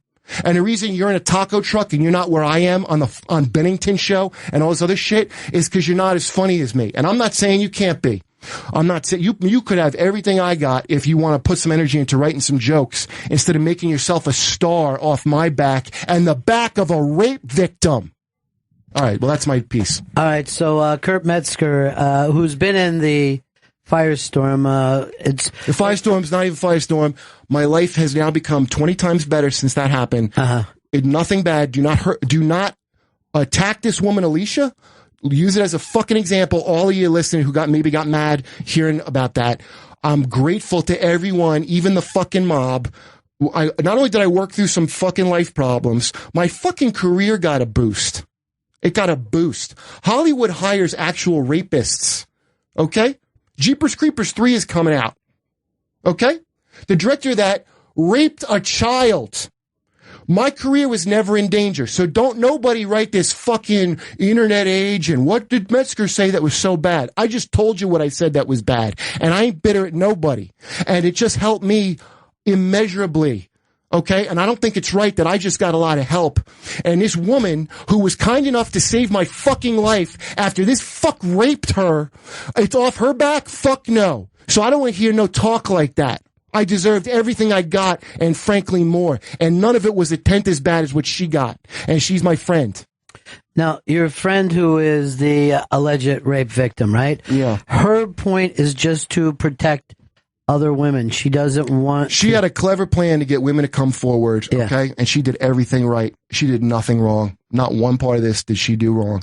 And if you knew the half of what I know, I mean, if I sound a little off, what she told me, it makes me so angry. It's like I don't even know. That's why I can't ever be angry at one of these people or this woman, Alicia. I can't even be angry ever again. Because what she told me happened to her is so upsetting, man. And I'm not blowing her spot up. She's going to make her own statement. It'll come out. It'll come out. Like I said, it's like she was so smart and she went undercover to get the other women who've been hurt to come out. And I almost blew her spot up. And I'm not, and I hope this helped her. I hope just by making it about yourself and your fight and all that. And now that it is about me, now that I'd like to kindly turn it back onto who I believe is a rapist and help her. She has no control. She jokes like I joke. She jokes. She's not Alicia. She's one of us. And by the way, even if she wasn't one of us, she didn't deserve what happened to her. Sure. And if that happened, maybe that happened to Alicia. I don't know Alicia's life story. Maybe Alicia was raped very brutally. I don't know. She didn't deserve it. Nobody deserves that shit. And I can assure you I will never be that cavalier about that shit ever the fuck again. That's a fact. And that's nobody pressuring me. That's what my heart tells me to do when someone shows me that kindness. So that's what I just want people to know. But even back to that, you said your kind of post-traumatic stress was to help somebody when you saw the mob attacking That's this right. Glazer. You're like, hey, look, let's all this is why I slow look it down. at it. Ron, it's like this. And Barry, please, listen, you're not carrying around this weight, right? I thought like my rage is all my funny comes from me being enraged. No, it doesn't. That's how I survived what happened to me. Okay? So I didn't carry a weight. I had an anvil on top of me. I'm 39. I had an anvil for 35 fucking years on top of me, with just my little hand poking out, right? And my little hand can just go, hand out, palm out, give me something, or here's the finger. So I've been a guy with an anvil on me and my little hand giving the finger to everyone. That's what I've been for my entire life. And right now I feel better than I've ever felt before. And it ain't right. It don't sit right with me that's off the back of this funny ass woman that called me and told me what happened to her. It doesn't sit right. So I got to tell you this, and I'm about to stop talking about this shit for good, but I was scheduled to come on, and that shit with Alicia upset me, and I had to get it out. And please, no one attack Alicia for that. Please. I just am begging you, do not attack her. All she did was help me, and that's all everybody did, even the people who were mean to me. Except you, who said you're going to rape and murder my girlfriend. You actually you're a fucking coward, whoever you are. You didn't even say it to her. That's what she's the most mad about. Say that shit to her face. Try to hurt me. Try to hurt me with it, you disgusting motherfucker. That's the one thing I'm complaining about, is don't fucking say that shit to me and think that you're fucking better than me, because you're worse. Well, Kurt Metzger in with us, and you know, Kurt was talking about being one of the funniest people. I don't know funny people who don't tell me that Kurt isn't funny. During the Jim Norton Unmasked, and he's working on a project and it hired Kurt, and I actually made the joke. This isn't that long ago, 6 weeks ago. I go, is Kurt the only writer on the East Coast? Because everybody that's funny that has something to do reaches out to him. So he's greatly admired for his unique ability. Yeah, dude, to be listen, funny. I'm fine. Don't worry about. I don't want to hear a goddamn word about how unfair it is that everybody jumped on me. It's not as unfair as what happened to that woman. And by the way, it helps me. And these people, this business needs more than me more than I need it. And I've been well aware of that for quite some time. So don't worry about. I'm fine. I just beg you, when this woman comes out and these other women come out, since the attention's on me and it's my own dumb ass to put it on me, please listen to me and just hear them out. Hear them out. That's all. All I was yelling for was information. Yeah. And they'll give it. Please listen to them. Please. And are you going to be there when they're ready to talk to say, here are the people? I can't wait. I can't fucking wait. If I could help ever meet this person, whoever you are that called me, I mean, and I know you weren't calling to comfort me. We were joking about it. She's like, "Oh, honey, do you need a blanket?" She's one of the funniest people I ever spoke to in my life. And, yeah, I can't believe I didn't break up saying this, but I'm happy I didn't. But yeah, if there's anything I can help where you nail this motherfucker, please tell me. I would just be delighted. I only spoke to him briefly on the phone. I don't know what the legal ramifications are. I know I said I would not say anything about what he said to me, but it was very little. And I would love to tell you because I didn't find it reliable. And I wish I had spotted this phony at the beginning because none of this shit would have happened, but I'm glad it did so I could tell you that I believe her and I do not believe him. But I spoke to both. I didn't go to, you know what I mean? Mm-hmm. So just take this away. If you're accusing somebody, just ask them what they did. Because a lot of times a liar will show you they're a liar. There's a benefit from it. Kurt Metzger, thanks so much for being in here today, buddy. All right, I love you, brother. You're one of the funniest people I've ever met in my life. Thank you. And we'll be right back. It's Bennington. Welcome back to Bennington. Sean Donnelly and Dan St. Germain are in studio. Sean Dan's podcast, My Dumb Friends, is available on the All Things Comedy Podcast Network. Go to allthingscomedy.com. And they're performing at the Brooklyn Comedy Festival. Sean's performing at the Bell House tonight, and Dan's performing at the Knitting Factory Saturday, August 27th. Go to bkcomedyfestival.com for tickets. So follow Fire Guys is what we're saying. We kept making jokes that like we were about to come in, like we were going to walk in on a girl being like, "I was raped," and then next up, Sean Donnelly, Dan St. Germain from My Dumb Friends. We have a fun time on our podcast. Just, a couple of fellas hijinks, and you know what's really rape? Your dumb friends. You guys are going to have to come in with like OD victims. I don't know where. I think we want to do the opposite. Yeah. Talk about cupcakes and like pet stores. I don't know, like anything. I think Kurt probably covered it. So yeah, what could have been worse to follow? Just 9/11. Yeah, exactly. You just reading the names on the 9/11 wall. And then bring it next up, Dan St. Germain, Sean Donnelly. Our next guests met each other from waving from each tower on 9/11 to each other. This is an amazing story. You won't want to miss. I was like really getting when Kurt was talking. I just pictured some old black and white movie where all the press was running to the phones, ready to call this in right now. We've got Matt. Yeah, that must have been exhausting. I think that should be that. If we come back, you should just have us after every single one, like bring on a Sandy Hook truther and then have us come on, like just the worst things to follow. Those kids killed each other. Obama doesn't want to say it. Sean Donnelly, you've seen on a letter. I have a bulldog, by the way. Yeah. Well, when I went out to get you in the lobby, Dan said to me, "Do you want us to come in next week?" We would love to not come in right now. Like, that's what Sean was saying too. He's like, "I think we made it do next week." I'm like, "All right, yeah, sounds good." No, I need someone to help me now. I want to try to put that together. Gotta lighten it up. Now, you guys known Kurt for a long time too, right? Yeah, he's hilarious. For a bit, yeah, he's awesome. And it's very hard to explain that to the people who don't know. You know what I mean? Like, yes. They're like, "Why would Amy use someone like that?" I'm like, everybody wants Kurt. Yes. It's a and I am not qualified to talk about this, so I will just say that like I understand it's completely incredibly sensitive issue for people who've been affected by sexual abuse and rape in this country. But I also think, Kurt is a great comic who has a right to, it shouldn't be, have to fear being punished for, speaking his mind. So I understand both. I understand, it's a hot button thing. That's why I would never comment on it. Just because, I have people in my life who've been, raped and sexually abused, and and they're getting out. Anyway, it's just getting heavy. I'm glad we're here to lighten it up. I know. I'm just trying to say, but I also don't want to. I also believe in free speech, so I'm not it's a difficult issue. So, have you ever drowned a puppy? Can you talk about that? I'm just I just say it's a difficult issue, and I'm not qualified to talk about it. So, and yet you did. Yeah, sorry. Well, I was qualified. I was explaining why I'm not qualified. I was qualifying my non-qualification. Yeah. But this gets worse. I'm the worst person to speak after every tragedy. I'd be the worst FEMA director ever. Listen, the levees broke. Maybe they were sad. What? That's when you try to comfort your kids by talking stupidly. There's no better test of whether you can pull up parenthood, where you have to explain a death or something. Yeah. And you just start talking in magic terms.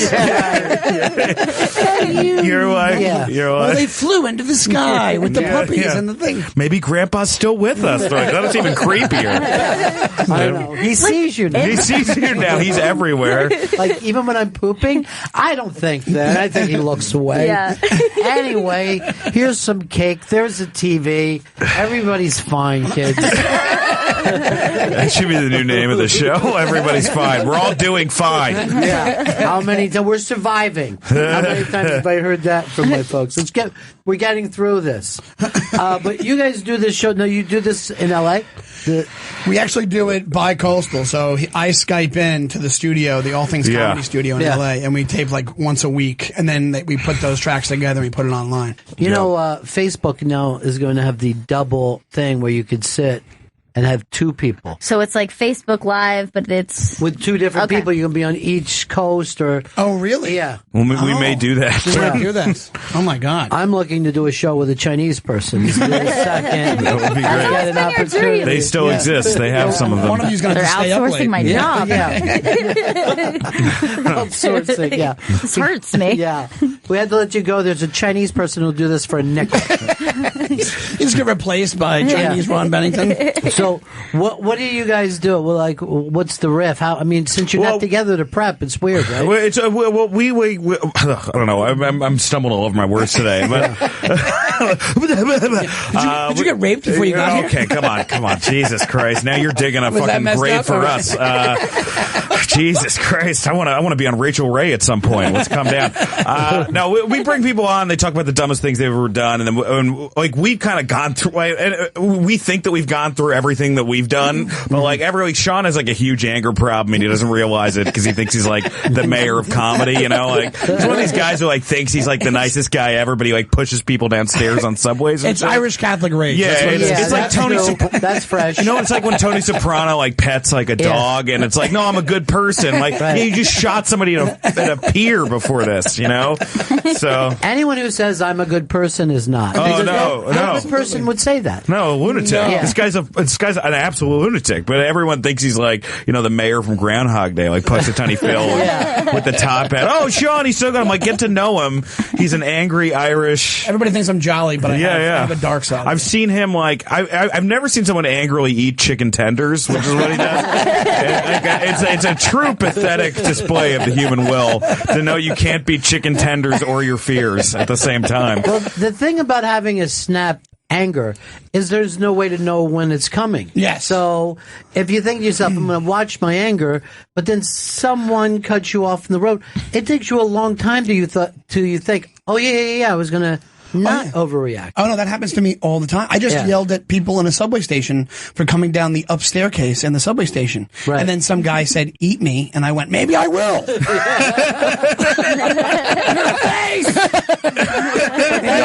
That is so true. Now, do you think you picked that up when you were a kid? Was it? Yeah, I think it was bottling up. There was always be polite in my house. So I think after a while it was bottled up. I think my dad had the same thing. He was a nice guy, but he had an anger problem. Right. So I think it's the same kind of thing where I'm just getting frustrated. I'm being jilted on a daily basis by society. That kind of thing. It was always funny in my neighborhood too. because I grew up with the same kind of people. Yeah. You go over to your friend's house and you would just see that the fucking kitchen phone was ripped out. You're just like, I don't know when this happened, but then I wasn't here for it. Yeah. But I think it's harder when you're the type of person, like, if you're usually very nice. Yeah. People find you to be very friendly, and then you have 0 to 60 anger. Yeah. It's so much more shocking to people that people were just walking around angry all the time. Like, suddenly they're like, whoa, Jesus Christ. Yeah, if you're already a dick and then you're angry, the people are like, oh yeah, that's Bill. Whatever that's it is. the personality. But when you're nice all the time and then you kind of, And I don't lash out at people we know. I think it's more of like, like he only walking on says the this for the people he loves, and it's complete strangers. So either you have to be a complete stranger or like one of the 4 people he's honest with. You know what I mean? Yeah, right, That's exactly. about it. Yeah, totally. It is always that's always the funny thing too, is that if you bottle it up and then you find out that you're not having potatoes with dinner and you just grin, are you trying to destroy me? Are you trying to fucking be the last knife in my back? And everyone's like, what? Wait, it's rice. You like rice? It becomes a soap opera all of a sudden. You're trying to kill me. Yeah, that's how I am. I'm basically that. I'm a dock worker from the 40s. But without the conditioning. Like if a dock worker's struggling in the elliptical. Well, a lot of those dock workers didn't. Once you got to a certain point, they didn't work all that hard. No, you know what I mean? It was like the young guys are busting their ass, but the middle-aged guys are like, "Hurry up! We got a break for lunch in 15." You're like, well, if you can make it to a certain point in the union, life is sweet. It's a sweet deal. Yeah, and then you're like, you know what? I'm going to take some of these peaches home. Yeah. You know, you just help yourself. My dad used to work at Rikers, and then his last 3 years there, he did nothing. He just basically sat in the room and read the paper the whole time. Where the TVs are on of guys stabbing each other. People running out of the jail. New guy in trouble, huh? That's got to be the roughest job, too, right? Because you're basically in jail. Yes. You know? Yeah, it made him go crazy. He went crazy. Yeah. He was a different person by the time he died. He died a while ago, but it made him go slowly crazy. He hated it. Yeah, my mom used to teach at a prison, and I mean, there's a lot of stuff that goes on there that's like they would have to they would have to like move sometimes women and guards out because a guard would get a woman pregnant and like stuff like that would happen. Oh, really? Yeah, and like it was almost like the Catholic Church where it's like, we'll just move people over here. Right. You know, there's a lot of stuff that goes on, and I got to tell you, I mean, I'm old school with this, but if I was a guard in a woman's prison, I'm pulling out. I'm not. That's no place to start a family. You know what I mean? It's a terrible neighborhood. Yeah. But I mean, those things do. I mean, we just saw that woman, like last year, helped those 2 guys escape. Yeah. You know? Yeah, they form relationships. Yeah. I'll tell you, my dad, when I was growing up, he befriended some old inmate. The guy was like 80 years old. It was his birthday. So he asked my mom, he goes, hey, can you get him like a cake for his birthday and I'll bring it in? And my mom showed up at Rikers Island with a cake and spoons and forks and hats and like birthday games. And she walks in, he goes, what are you trying to get this guy killed? What are you doing? What's going on? Was there a salt in it, or there was a fork and a knife. Yeah, exactly. Here's some weapons. I don't know if you guys need them. Here's your birthday gun. Yeah, here's your birthday weapons. Did you get a shank with that? Let everybody know. Everybody should have a shank. Great party. I could totally see though how like a guard could fall in love with a prisoner because it's like prisoners are good at listening. You know, they don't have anything else to do. They're going to be understanding because they don't have a phone to look on. And everybody ends up with somebody that they worked with. That's what happens. You know, you see someone every day. Oh yeah, you know what I mean. There's a bond that forms. That's how me and Brett Butler started dating. That's the best story. Yeah, it's beautiful. Opened with that. Sean Donnelly and Dan St. Germain are in studio. Sean and Dan's podcast, My Dumb Friends, is available on the All Things Comedy Podcast Network. Go to www.allthingscomedy.com. You know what? Right now, Chris, I was looking at your hair now. No. You look like if Elvis would have started growing a beard. You really got, you got a rockabilly thing. Elvis at the end. I didn't mean hillbilly Elvis. Not prime. Pill era Elvis. I'm dying in my own museum, Elvis. And the only Elvis that people will impersonate. No one ever does rockabilly. No one ever does Hawaiian Elvis. I know. Yeah. Rockabilly Elvis, you have to be in really good shape. Yeah, you gotta be but then those guys don't need to put on Elvis costumes to get shit. That's true. The only Elvis, once you get to fat Elvis, that's when you're like, all right, I need to do something with this gut. I'll put an Elvis costume I'm on going it. to start impersonating Michael Moore. Just go outside of buildings and yell at him. I'm like, Bush knew. Michael's actually stayed out of this election, hasn't he? Because he knows. No. He's still involved very much? At first, he said he predicts a Trump win. Yeah. And then 2 weeks later, he said he knows for a fact Trump doesn't want to be president. He's doing this. He didn't think it would get this far. He says he knows people who know him who said that. So he's and now he's pushing that big time. I think it's he's fighting fire with fire. He's trying to do a Trump tactic to get Trump not elected. It's hard to figure out. I mean, the wrestling aspect of what happens these days. But Trump, the only time that I have a problem with him is when he goes to teleprompter. I could watch him just riff with anyone. I think that's how he's going to lose people, because that's what they like. They like his batshit Brewster's Millions story. Well, yeah, but a certain group of people liked it. He's struggling now because he's not able to adapt to a general electorate. Well, they're trying to curtail him. Yeah, and that won't work. That won't work either. It won't work. Because it's you're like, oh, now he's doing Garth Brooks into Chris Gaines. You're like, I don't like Chris Gaines. Bring Garth Brooks back. Bring Garth back. Dude, you gotta find the thing where he was trying to tell the cameraman to turn the camera. It may be my new favorite Trump of all time. He's amazing off the cuff. He really is. He could put out a crowd work album tomorrow. And a certain, but he's way funnier than most of the comics I know. I will say that. But imagine how well he would have done before blacks and women could vote. I mean, he would be doing so great. Yeah. He's a man out of time. That's his problem. He's a man out of time. He is a trip. Oh, are we putting this on? Yeah, we're going to try to find... Is this the one, Chris? This is from January. Was this recent when you saw? Yeah, this was... turn it up, let me say. Oh, this... No, this is... You can't see this now, but Trump's jumping in a helicopter. No. Just, you don't know what you're doing there, buddy. It's weird. You don't know what you're doing. You're supposed to be the producer of this show. Well, I'm wondering what you've done. Who are these people that show up for these events? It's insane. I said it's it really is like Bonnaroo or Grateful Dead shows for racists. Yeah. They all trade Klan hoods outside the parking lot and everybody's the brightest flaming torch.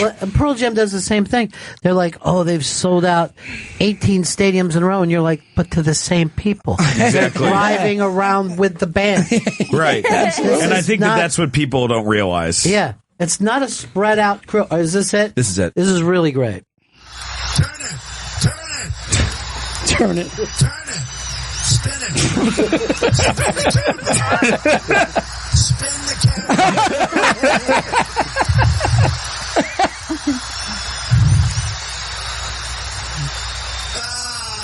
Look at the guy in the middle. Look at the guy in the middle. Why aren't you turning that camera? Why aren't you turning I think I've done this at a show. Yeah. Well, see, that's the beauty, is that no matter what your set is, when you break your set because something happened, it's when the audience is at their most happy. Yeah. They're like, oh my God, this is not supposed to be happening. And that's his whole career. This is a real person. This is not supposed to be happening. Yes, none of this is supposed to go down this way. But yeah, they've got it in their mind now that he's going to start his own Breitbart kind of TV network and beat Fox at their own game. It's kind of fascinating from that point of view, though. That he starts his own media company? Yeah, that he would start. I think it'll fail horribly once he does. He's failed with almost every other business. There's no way he's going to be able to beat Fox. I don't think, right? I don't know. Just to see him sitting there, he's in a white shirt with suspenders. We're taking your calls right now. Hey, for rock out Hillary. Hang it up. Hang the phone up. Yeah, hang it up. He's got Ivanka on his lap like a cat. He's petting her. Ivanka.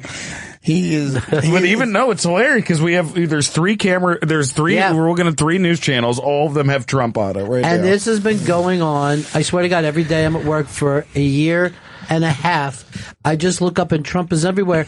And Hillary is running this weird prevent defense where she's just trying not to do anything. Yeah. You know, just stay out of it. It's smart. It's smart. Just hugging the wall. Yeah. Just like, maybe they won't see me. Yeah, she's a cat burglar. Just, guard the goal line. If he gets 20 yards on this, fine. Yeah. We'll give up that pass. She's just letting him have enough rope to hang himself. Yeah. But then the thing is this, if this was 6 months ago, that could have led to him winning. He just screwed up. He had that one major week where he did the Khan family thing, I think is really when it went downhill, when he insulted the guy who died in Iraq in the bombing. That's when it went downhill. Now that everybody's like, yeah, we're done with you pretty much. Well, he ran too long. You can't do this act for a year and a half. No. I wrote on the Roast to Rob Lowe that's coming out, and we kept making jokes that like Khan would have been the best person on the dais because he has the best delivery where he's like he would be like the Lisa Lampanelli role where he's like, Jeff Ross, you fat piece of shit, he like takes out his roast set like the Constitution. You got to write that up and film it, man. I forget. I think it was Frank Sebastiano's idea, who was the head writer on the roast, who wrote Dirty Work. He's awesome. Just so funny. It's true. He would be an amazing roaster. Yeah. Frank is totally right. And no one knew he was, it's that guy that breaks out every roast. There's someone, they're like, he would be the Jeselnik this year. Yeah, right.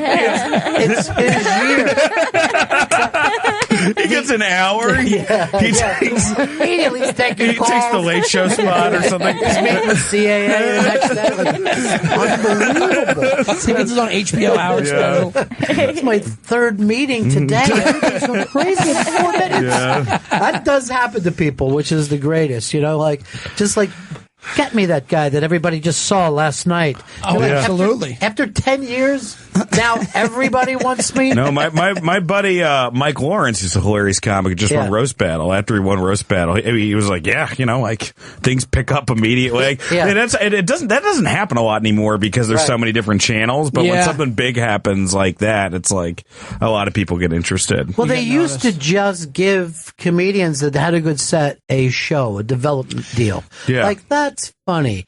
Here's $100,000. Write about your family. Yeah. Maybe 23 minutes. That was the whole Montreal. Yeah. The whole fantasy. Yeah. Going to Montreal and walking away with a development deal. And now you need to to sell something as to with some exceptions, some networks, but if it's a network show, you need to bring in someone famous or someone who's a really successful showrunner already. Right. And just have hey, take a look at this famous person, We got Alec Baldwin to play your dad. Yeah. That'll be good. Yeah, exactly. Well, this is, I remember, and I sat down with David Brenner when he did The Tonight Show the first night. By the time it played, he had $10,000 of gigs, of 1972 money, movie offers, TV, all from one shot. Wow. But this is up on the Interbank today.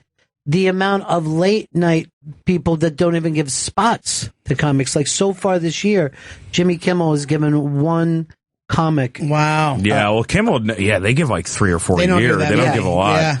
Conan gives out. He gives a lot. Most. Yeah, he gives the most. I heard in November, and he gets one every couple of weeks, or whatever it is. I heard. I don't know what study this is, but somebody did the ratings, and they were if for a third guest, if you put a band on, the ratings stay the same, but if you put a comic on, it just plummets. It plummets the last third of the show. So you're this guy better be funny. Yeah, Can we have a dog in back of him? Something fun. Can we get Khan in back of him?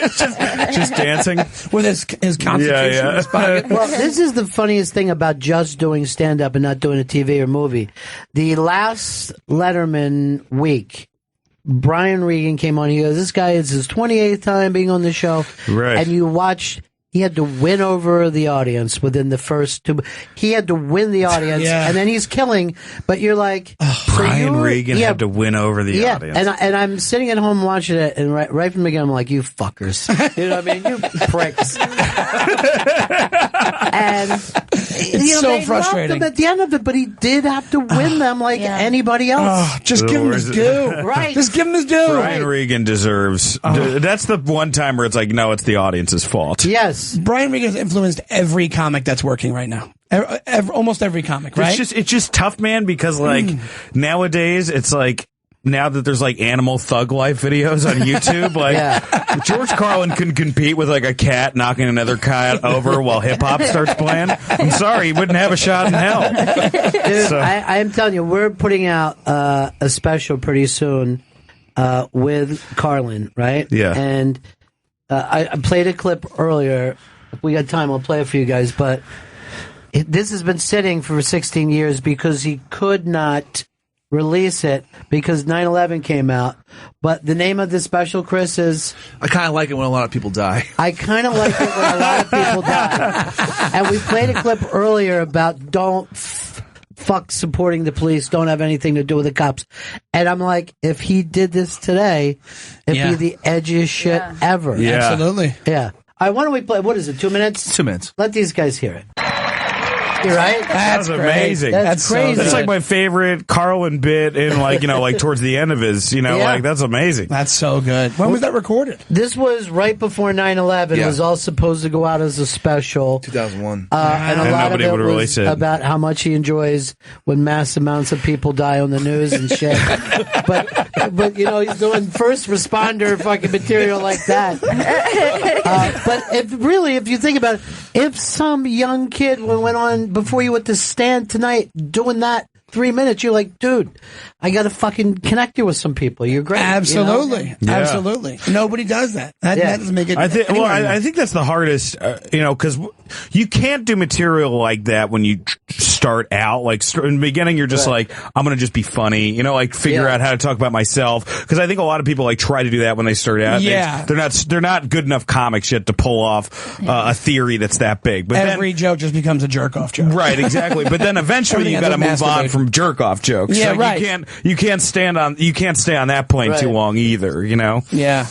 That is really funny. Is like the young guys will always go up and act like no one has talked about masturbation. Yeah, I'm saying this, and I have a 5-minute clunk about masturbation. Something about trying to take a shit and it going wrong. Yes, I have another bit about that. Yeah. I'm the biggest hack in the universe. But I was like, and you'll be at a fucking club and someone's talking about their parents and being in trouble with your parents. And you're like, everyone here is of drinking age. No one is worried about their mom. You've got to take a look at this material. You're the only one hiding shit from your mom. The rest of her say, Mom, get out of my life. There should be therapy coming your way. Well, we ran this a little long so we could have you. I'm actually doing... I got some stuff because I'm doing stuff on a Carlin documentary, but I want you guys to check it out because Kelly Carlin is part of it, and his manager who was with him every minute. If you guys hear how much writing he did, you may hang yourself. Really? Yeah, like he wrote constant. Like all day. All day, all the time. He had almost an OCD the way it was explained to me. It was really interesting. The guy who directed all of his specials, his brother is part of this. Who else from his inner circle? Those are the main ones. And the guy who does his archives and stuff. But George is the only guy I know that didn't have like a group of comic friends. He didn't bounce stuff off his buddies. So he was happy. Well, sometimes it feels good when you hear how bad other people are doing. Like Kurt being in here just really relaxed. I will say, I was talking to Jermaine Fowler about this. It sucks when you watch your friend bomb an important thing, like if he bombs a TV spot or like a big audition, but there's really nothing funnier than watching like your friends bomb. Like a club, especially if you know they're funny and they're just struggling and they're having like like a rough night. It's so great. Oh, yeah, you see them have a meltdown? I always tell the story. Kevin Burnett, who's hilarious, he writes on Broad City. He's one of my best friends in comedy. He did one of those things where we were all bombing on this show, but then he made that decision to jump off stage and get in the crowd. Like, this is what's going to break it. And then and then it got even more silent. And he's like staring at him, and I'm like, it's just so great when someone fails that big, when they do the jump off thing, and like, no, I'm going to change the game. It's like, you made it worse. This is hilarious. I've seen Kevin, same person, do a thing at Caroline's where he was bombing so bad he just started praying with the audience. That's hilarious. He just led them in prayer, and he just didn't give a shit. Funny guy, hilarious guy. It's one thing to see a guy bomb, which is interesting, but when you see the guy actually panic, it's better. When you see him like, I don't know what I'm going to do. I really feel bad about it. I did this I did a cable access show last night and had Brett Davis show, and he's a really funny guy, but I bombed so bad because I do TM, and the guy's like, do you do TM? And I started talking about how I actually do it, but then I realized it was a bit about how TM is bullshit, and I'm like, I just look like I'm part of like the problem now. It was so embarrassing. We have a friend that bombed at his own roast. And he's closing it out, and he's bombing, and he's sweating profusely and leaning up against the wall. And then at one point he goes, "You think this is easy?" It's his own roast. That's the best roast ever. Seriously, that's the only roast line I've ever liked. You think this is easy? Dudes, let's do this again. Yes, please. Sometime when Kurt's in a better mood. No, the plan was to have bring us on after Malala next time or something. Chris, do that thing that you do where you plug and everybody's happy, no information. Sean Donnelly and Dan St. Germain. Dan St. Germain. Yes. Their podcast, My Dumb Friends, is available on the All Things Comedy Podcast Network, allthingscomedy.com. And Sean's performing at the Bell House tonight in Brooklyn, and Dan's performing at the Knitting Factory Saturday, August 27th, all part of the Brooklyn Comedy Festival. Go to bkcomedyfestival.com for tickets. All right, that's it, guys. Thanks so much. Thanks for having us, man. This was a big deal for me, so thank you. Oh, thank you. Dude, this is anytime. And, Dan, it's up to you whenever you want to come back, because I never know when you're in town. I would love to. I'll be back at definitely the holidays again. Well, that's too soon. But, but seriously, just call Chris, and we'll see everybody again in 1974. Ladies and gentlemen, the evening is over. We hope you all enjoyed yourselves, and we'll see you all again in 1974. Good evening!